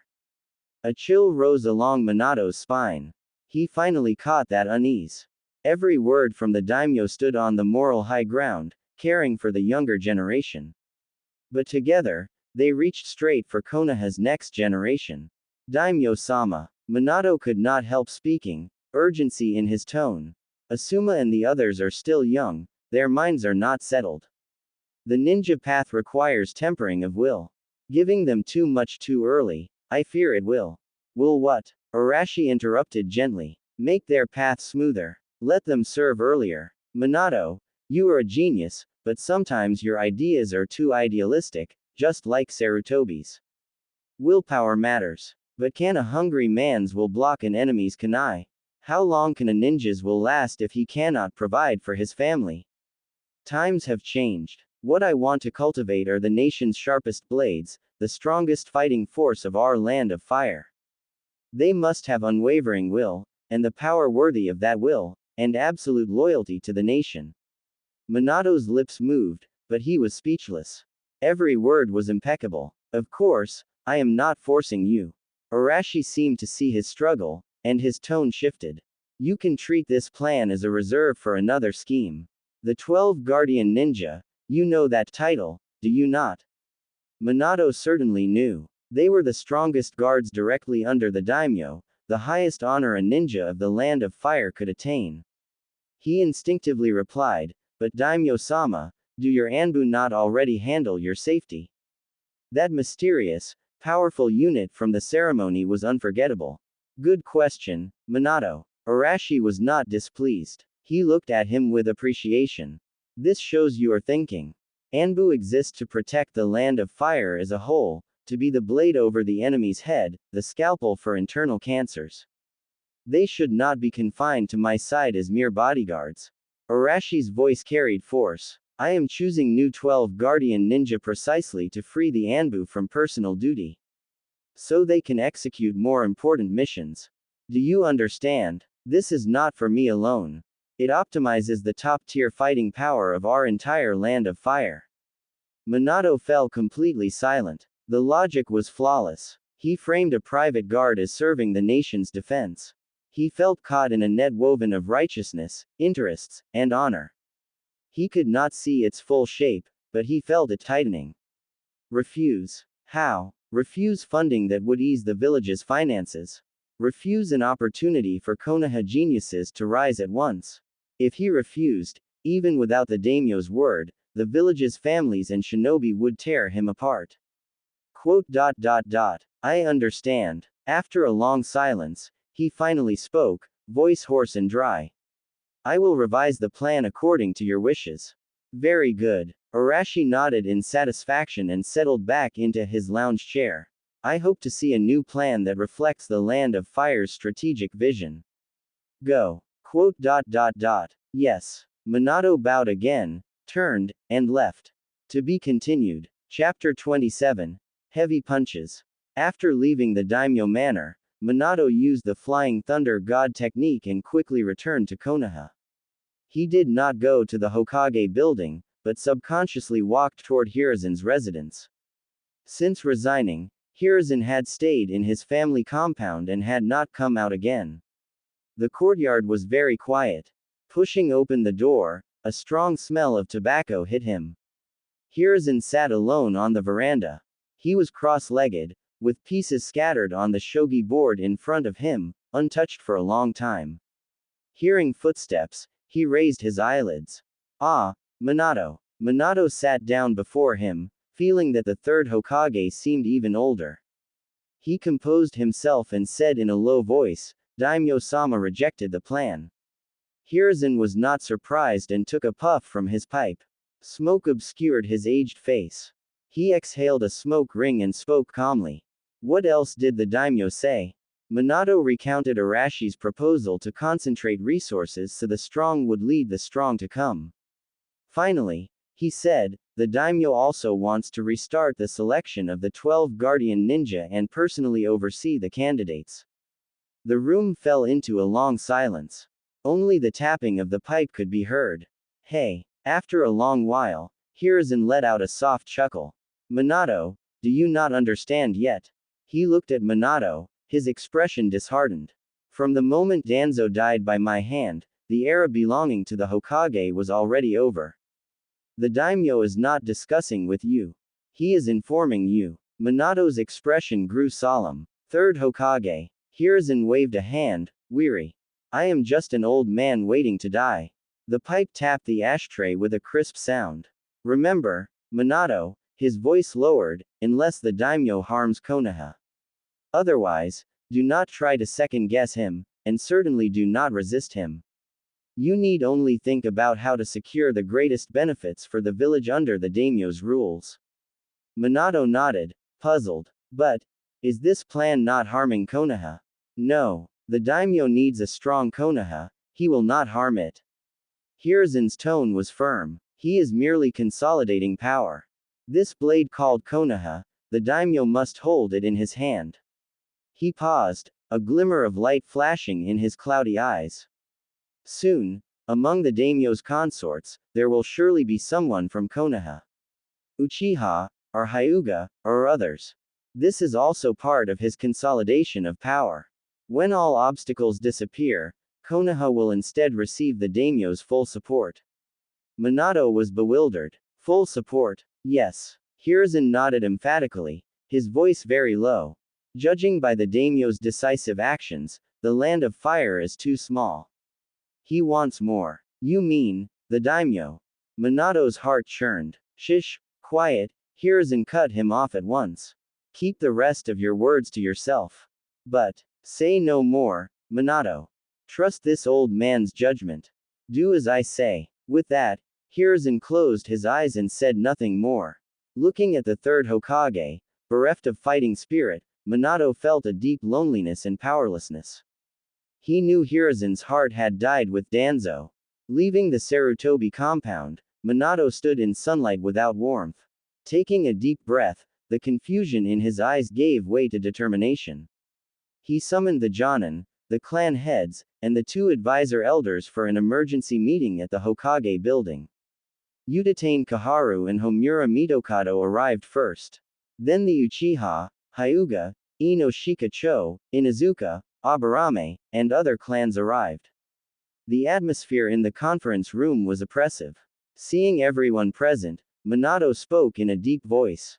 I have gathered you to convey an important matter concerning Konoha's future. He did not state the proposal outright, but first announced that the daimyo had rejected the village's plan.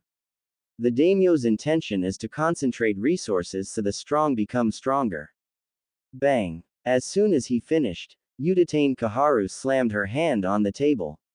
Absurd. Her voice was sharp. Special funding for genius cultivation, directly funded by the daimyo manor. This is a direct reach into our Konoha and the clans. Homura Mitokado adjusted his glasses, gaze cold. Exactly. This severely damages the village's autonomy. Will the geniuses chosen by him listen to the Hokage or the daimyo in the future? This is digging at Konoha's roots. The elders, strong reaction represented Konoha's conservative faction. Uchiha Fugaku's expression was calm. He sat upright, seemingly in thought, a sharp glint in his eyes. After a moment, he spoke, voice even. I think the elders are overthinking. The daimyo's willingness to fund talent cultivation is an affirmation of Konoha. We should consider how to use this fund to cultivate more excellent shinobi, not adopt a hostile stance from the start. Udatane Kaharu was momentarily speechless. She could sense Fugaku's subtext. Hyuga Hiyashi, however, frowned deeply, his face even more serious than when he arrived. I agree with the elders' concerns. Direct support for individuals from the daimyo manor does not align with the rules. If a genius from the branch family is selected, my Hyuga will surely be impacted. For a time, everyone argued their positions. Enough. Minato pondered, then raised his hand to stop them. His gaze fell on Nara Shikaku. The Jonin commander sat quietly, tapping his cheek lightly with a finger. Shikaku, what do you think? Minato asked. Everyone looked over. Nara Shikaku calmly scanned the room and said, "We have no choice." His voice was not loud, but it silenced the room. This proposal, we cannot refuse. This money is both an opportunity and a seed that will tear Konoha apart. If we accept, new conflicts will inevitably arise over quotas, and the authority of both clans and the Hokage will be challenged. If we refuse, we will be the sinners who stifle the village's geniuses and will lose the hearts of the young. He looked around and concluded, and we can only accept, or we isolate ourselves from the land of fire. Udatane Kaharu and Homura Mitokado fell silent, faces ashen. Having been in power for decades, they were accustomed to holding authority. The thought of bowing to the daimyo made their faces even uglier. When Minato put forward the second proposal, the room grew noisy again.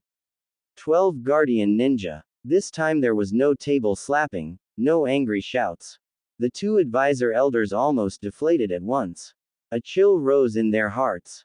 They exchanged glances, seeing deep powerlessness on each other's pale faces. The first proposal was about money, about division. The second was about power, about absorption. One pulling, one striking. One internal, one external. It was not a conspiracy. It was an open display of force. It was the force of crushing a military village with the resources of the entire land of fire. Homura's throat was dry, his voice hoarse. The daimyo is forming an elite unit, completely loyal to him. A unit strong enough to counterbalance Konoha. Udatane Kaharu's hands trembled uncontrollably. She looked at Minato, her words filled with sorrow. Hiruzen is gone, Danzo is dead. Minato, Konoha's autonomy is being stripped away piece by piece. What else can we do? Uchiha Fugaku slowly rose. His expression was solemn, without agitation, and he spoke declaratively. Elders, the 12 Guardian Ninja have historically been the daimyo's direct guards. This is tradition. Now the daimyo is reactivating them to demonstrate the land of fire's prestige. If we refuse, are we not telling other countries the land of fire is divided? He paused, then looked at Minato. Since it is the daimyo's will, for the land of fire's prosperity, my Uchiha bear an undeniable responsibility. The words were grand. He submitted to the daimyo while placing himself on the moral high ground of serving country and village. Kaharu and Homura were speechless. The meeting ended in suffocating silence. To be continued. Chapter 28. Uchiha's Stairs, Hyuga's Abyss. Uchiha Fugaku walked in front, his face expressionless, but a fire burned in his heart. Money, power, and one more thing. The daimyo manor was recruiting a new concubine. If he could send an Uchiha woman to bear a child with the Sharingan, Fugaku suddenly realized the Hokage position he had clung to in the past had become insignificant. Hyuga Hiyashi followed not far behind, his face gloomy. He also thought of the daimyo taking a concubine. This was a more difficult problem for the Hyuga than the 12 Guardian Ninja. The Byakugan could not be leaked. But to refuse the daimyo was to openly defy him. Hiyashi felt he was at a dead end no matter which way he turned. Nara Shikaku leisurely followed behind. He glanced at Fugaku's back, then at Hiyashi. Genius cultivation, the 12 Guardian Ninja, these were all out in the open. What was truly deadly was what could not be seen. For example, taking a concubine. The Uchiha saw a shortcut. The Hyuga saw an abyss. Things are about to change. Shikaku muttered to himself in a low voice. Without turning his head, he gently waved to the people behind him. Inoichi, Choza, come to my house for a drink. Okay. Yamanaka Inoichi and Akamichi Choza responded in deep voices without hesitation. 3 figures detached from the crowd, tacitly walking toward the Nara compound. In the Nara courtyard, deer grazed on green grass in the backyard, unaware of the turmoil outside. On the stone table, warmed sake emitted a rich aroma. Choza grabbed a cup and downed it in one gulp, placing it heavily on the table with a thud. His voice was hoarse, his tone stifled. What kind of situation is this? The daimyo wants to reach into our minds. Not just our minds. Inoichi gently swirled his cup, his eyes sharp. I can feel the village's morale already wavering.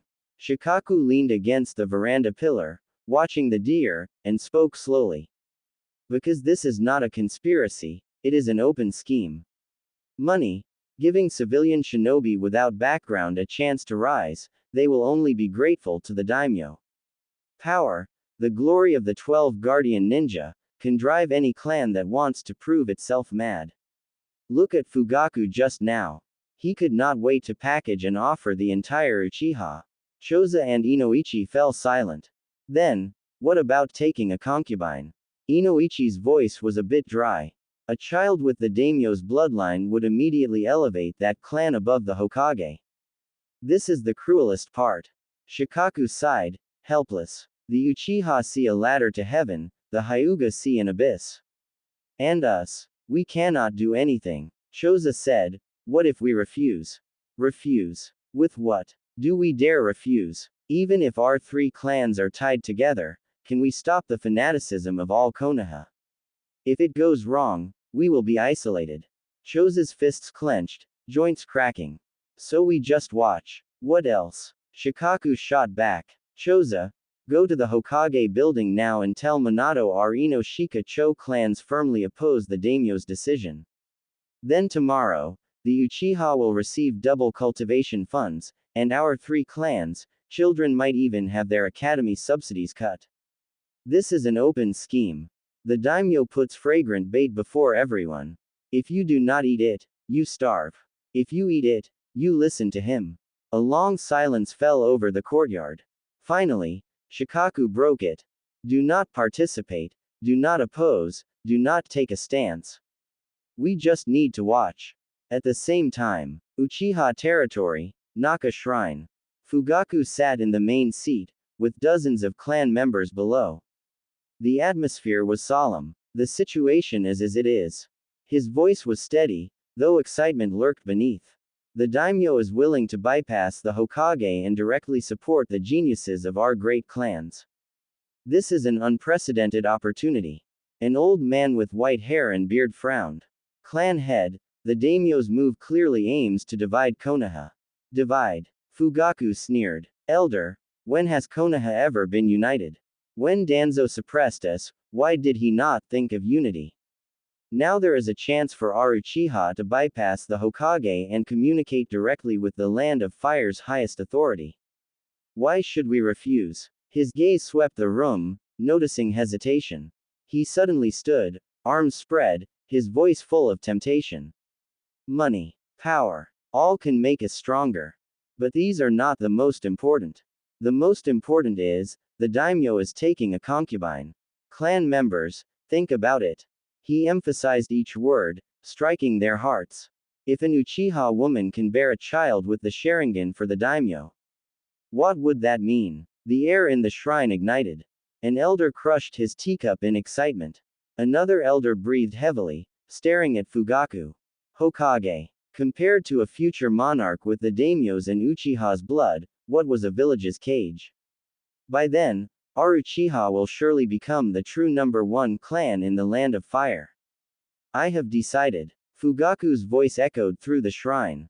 Immediately select 3 outstanding women of the clan, shinobi or not, as long as they are beautiful, virtuous, and firm of mind. Send them to the daimyo manor as candidates. This matter is decided by me. No further discussion. Hyuga territory. The atmosphere was the exact opposite of the Uchiha. Hiyashi's face was ashen as he listened to several main family elders argue heatedly. Absolutely no daughter of the main family can go. The purity of the Byakugan is the foundation of the Hyuga. It must never be allowed to leak. But if we refuse, it is open defiance of the Daimyo. Then choose one from the branch family and send her. No. Hiyashi slammed the table, his voice cold. The branch family also has Hyuga blood. The caged bird cannot lock down the legacy of the bloodline. Once a child is born, the Hyuga will have no more secrets. The secret room fell silent. All eyes turned to Hiyashi, the young clan head bearing immense pressure. On one side was the clan's iron rule of 1,000 years. On the other was the daimyo's irresistible authority. Either choice could lead to ruin. He closed his eyes, veins rising on his forehead, the weight of the entire clan crushing him. Stall. After a long time, he squeezed out a word. As long as we can stall, we will. He opened his eyes. Only despair remained. Hokage building. Minato stood by the window, overlooking Konoha. The village seemed the same, people coming and going, peaceful. But beneath the calm, undercurrents surged. Udatane Kaharu and Homura Mitokado sat behind him, faces pale, as if aging 10 years in an instant. The Uchiha have already begun selecting women to send to the daimyo manor. Kaharu's voice was dry. Smaller clans like Inuzuka and Aburame have also sent people to inquire about the allocation of genius cultivation funds and the selection criteria for the guardian ninja.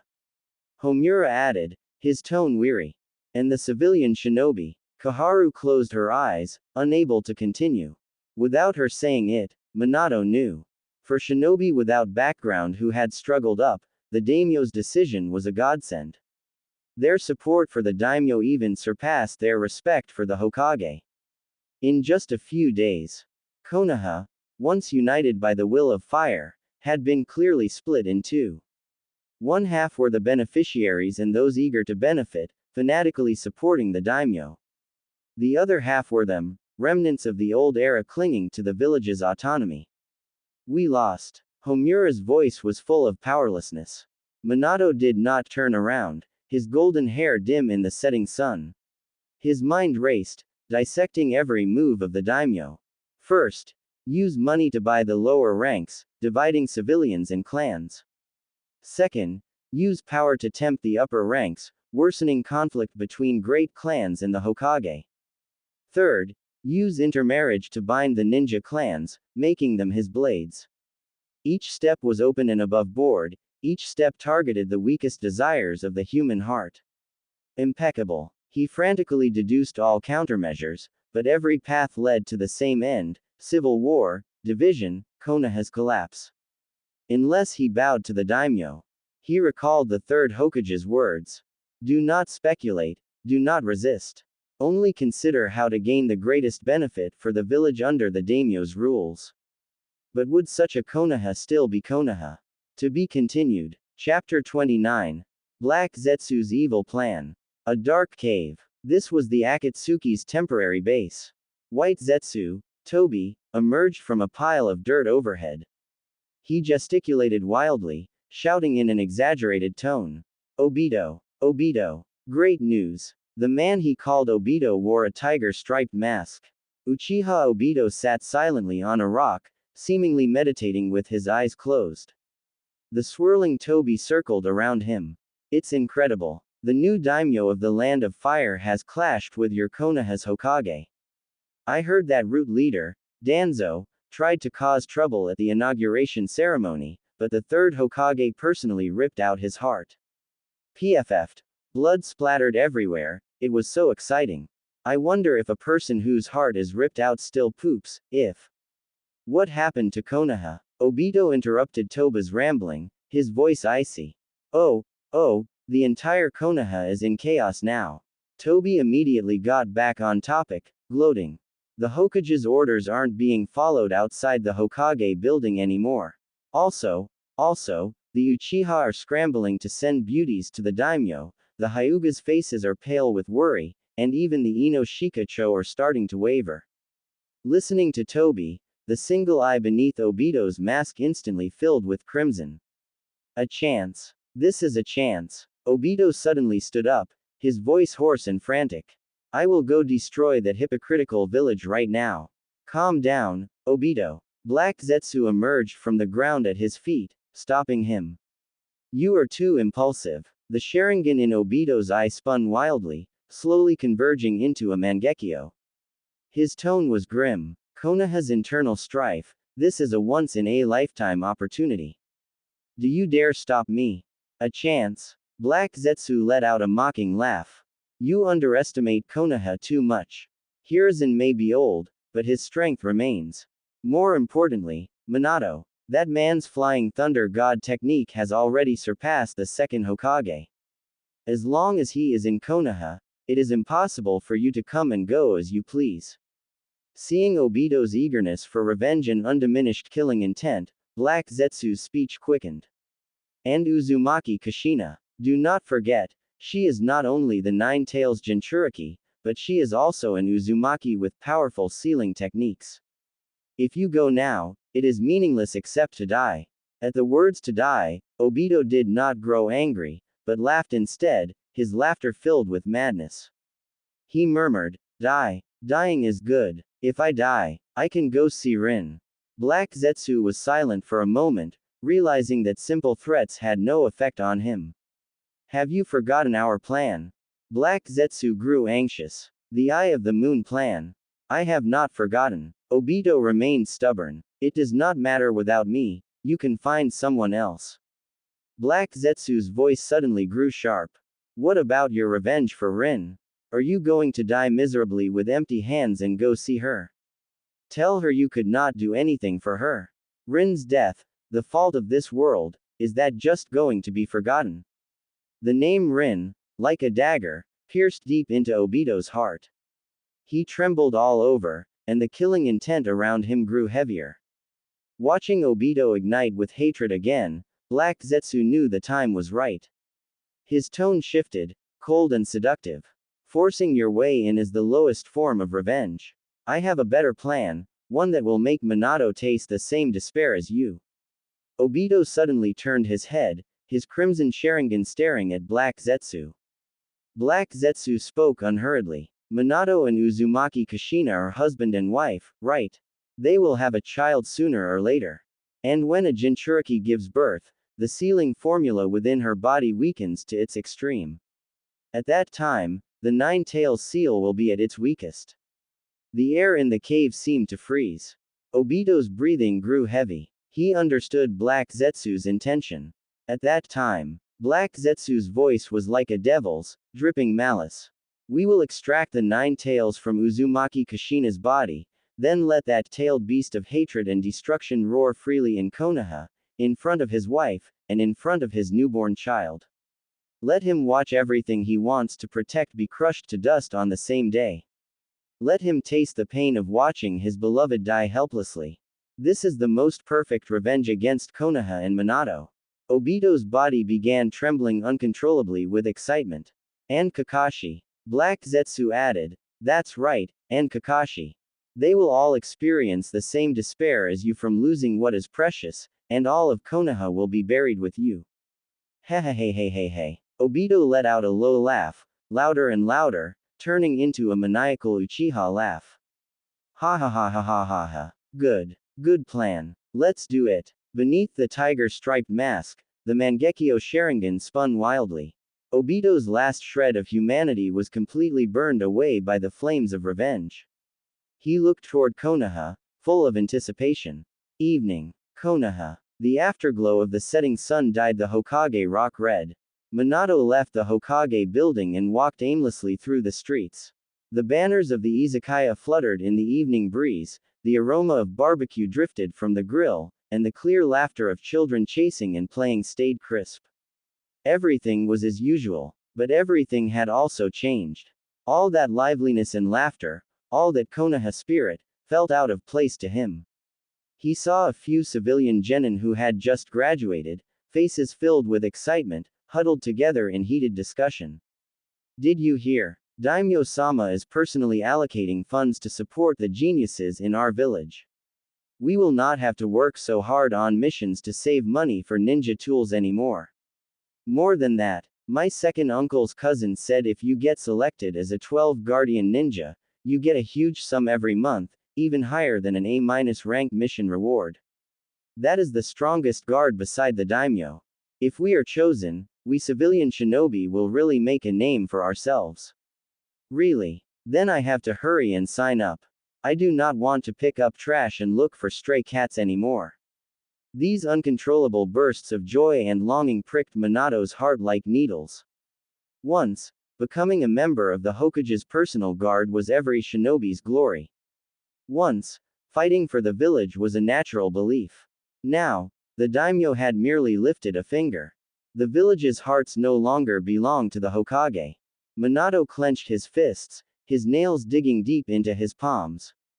The sting, however, was not as great as the bitterness in his heart. He abruptly turned, no longer walking home. He was going to find the third Hokage. He was going to ask what all of this meant, and what should be done. But then, he suddenly stopped. In his line of sight, the ramen shop on the corner glowed with warm light. A red-haired woman with a ponytail sat inside. It was Kushina. She was happily chatting with Tuki, a steaming bowl of ramen before her.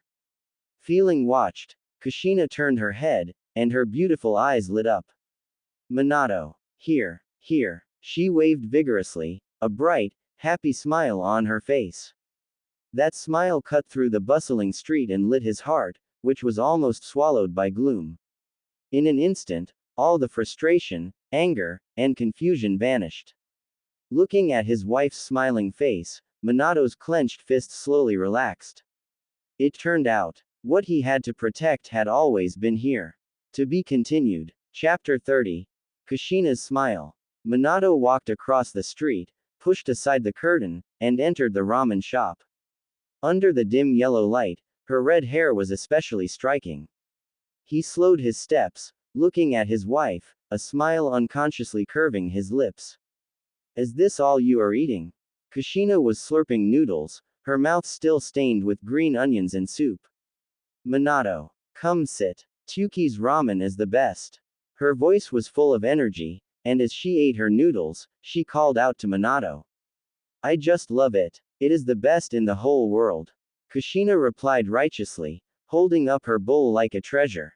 Tuki, behind the counter, poked his head out with a proud look. Lord Fourth, young Miss Kushina is a true connoisseur. Her tongue does not lie. My ramen is definitely the most delicious in Konoha, no, in the entire land of fire.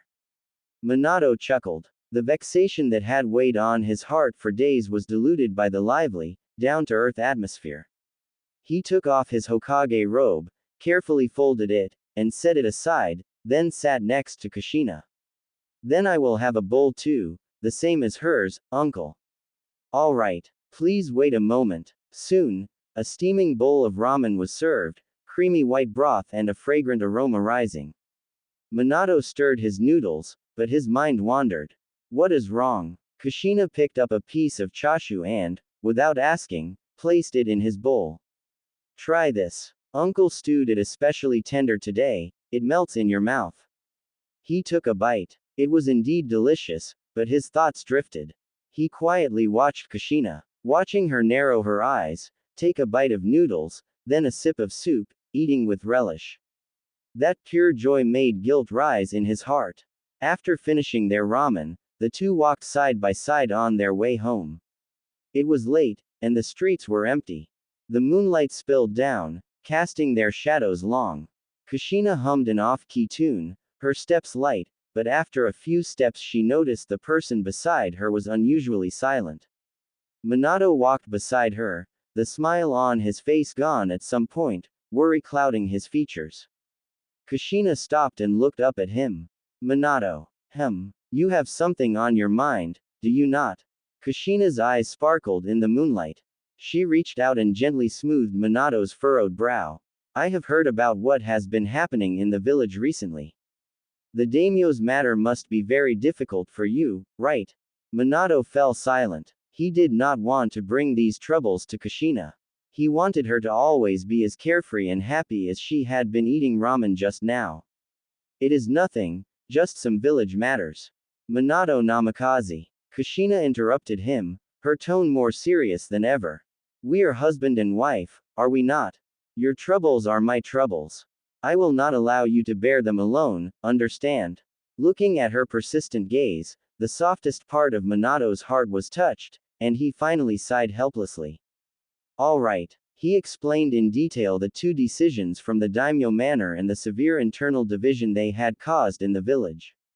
From the genius cultivation program to the selection of the guardian ninja 12. From the fervor of the Uchiha to the despair of the two advisor elders.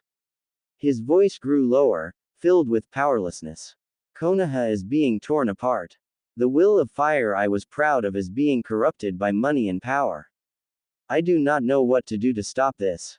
As Hokage, I feel like a puppet, hands and feet tied, only able to watch the village slide into an unknown abyss. After speaking, he irritably ran his hands through his hair, pain on his face. For days, this problem had tormented him, leaving him restless. Kushina listened quietly, without interrupting. Only after he finished did she ask seriously, Minato, what exactly are we protecting Konoha for? Minato was startled. Of course, to protect everyone in the village, to guard our shared home. Then, Kushina asked again, now, is the life of most people in the village getting better or worse? This question left Minato speechless.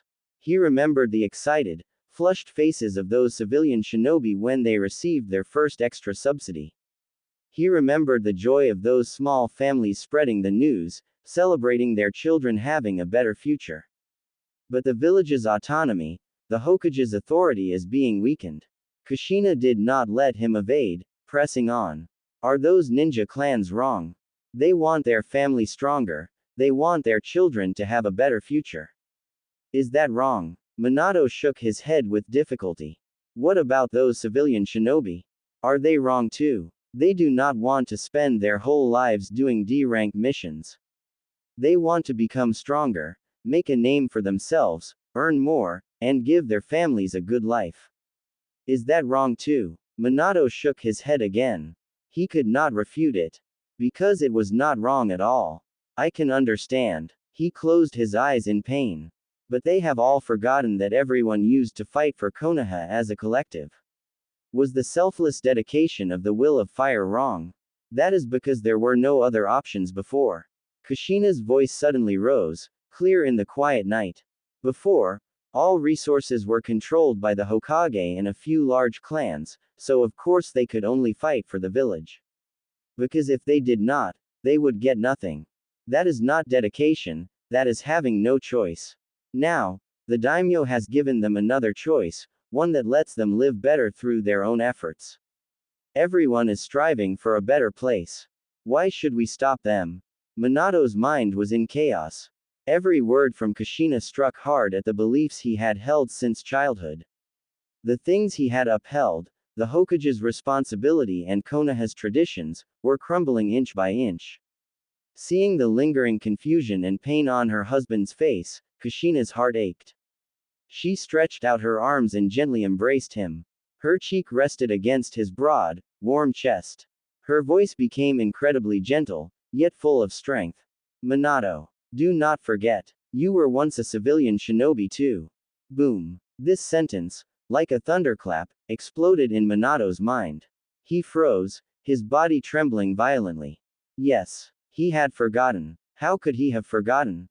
He had forgotten that he too was once the most ordinary civilian, desperately taking missions to save money for a C-rank ninjutsu scroll, eating only the cheapest military rations for a month.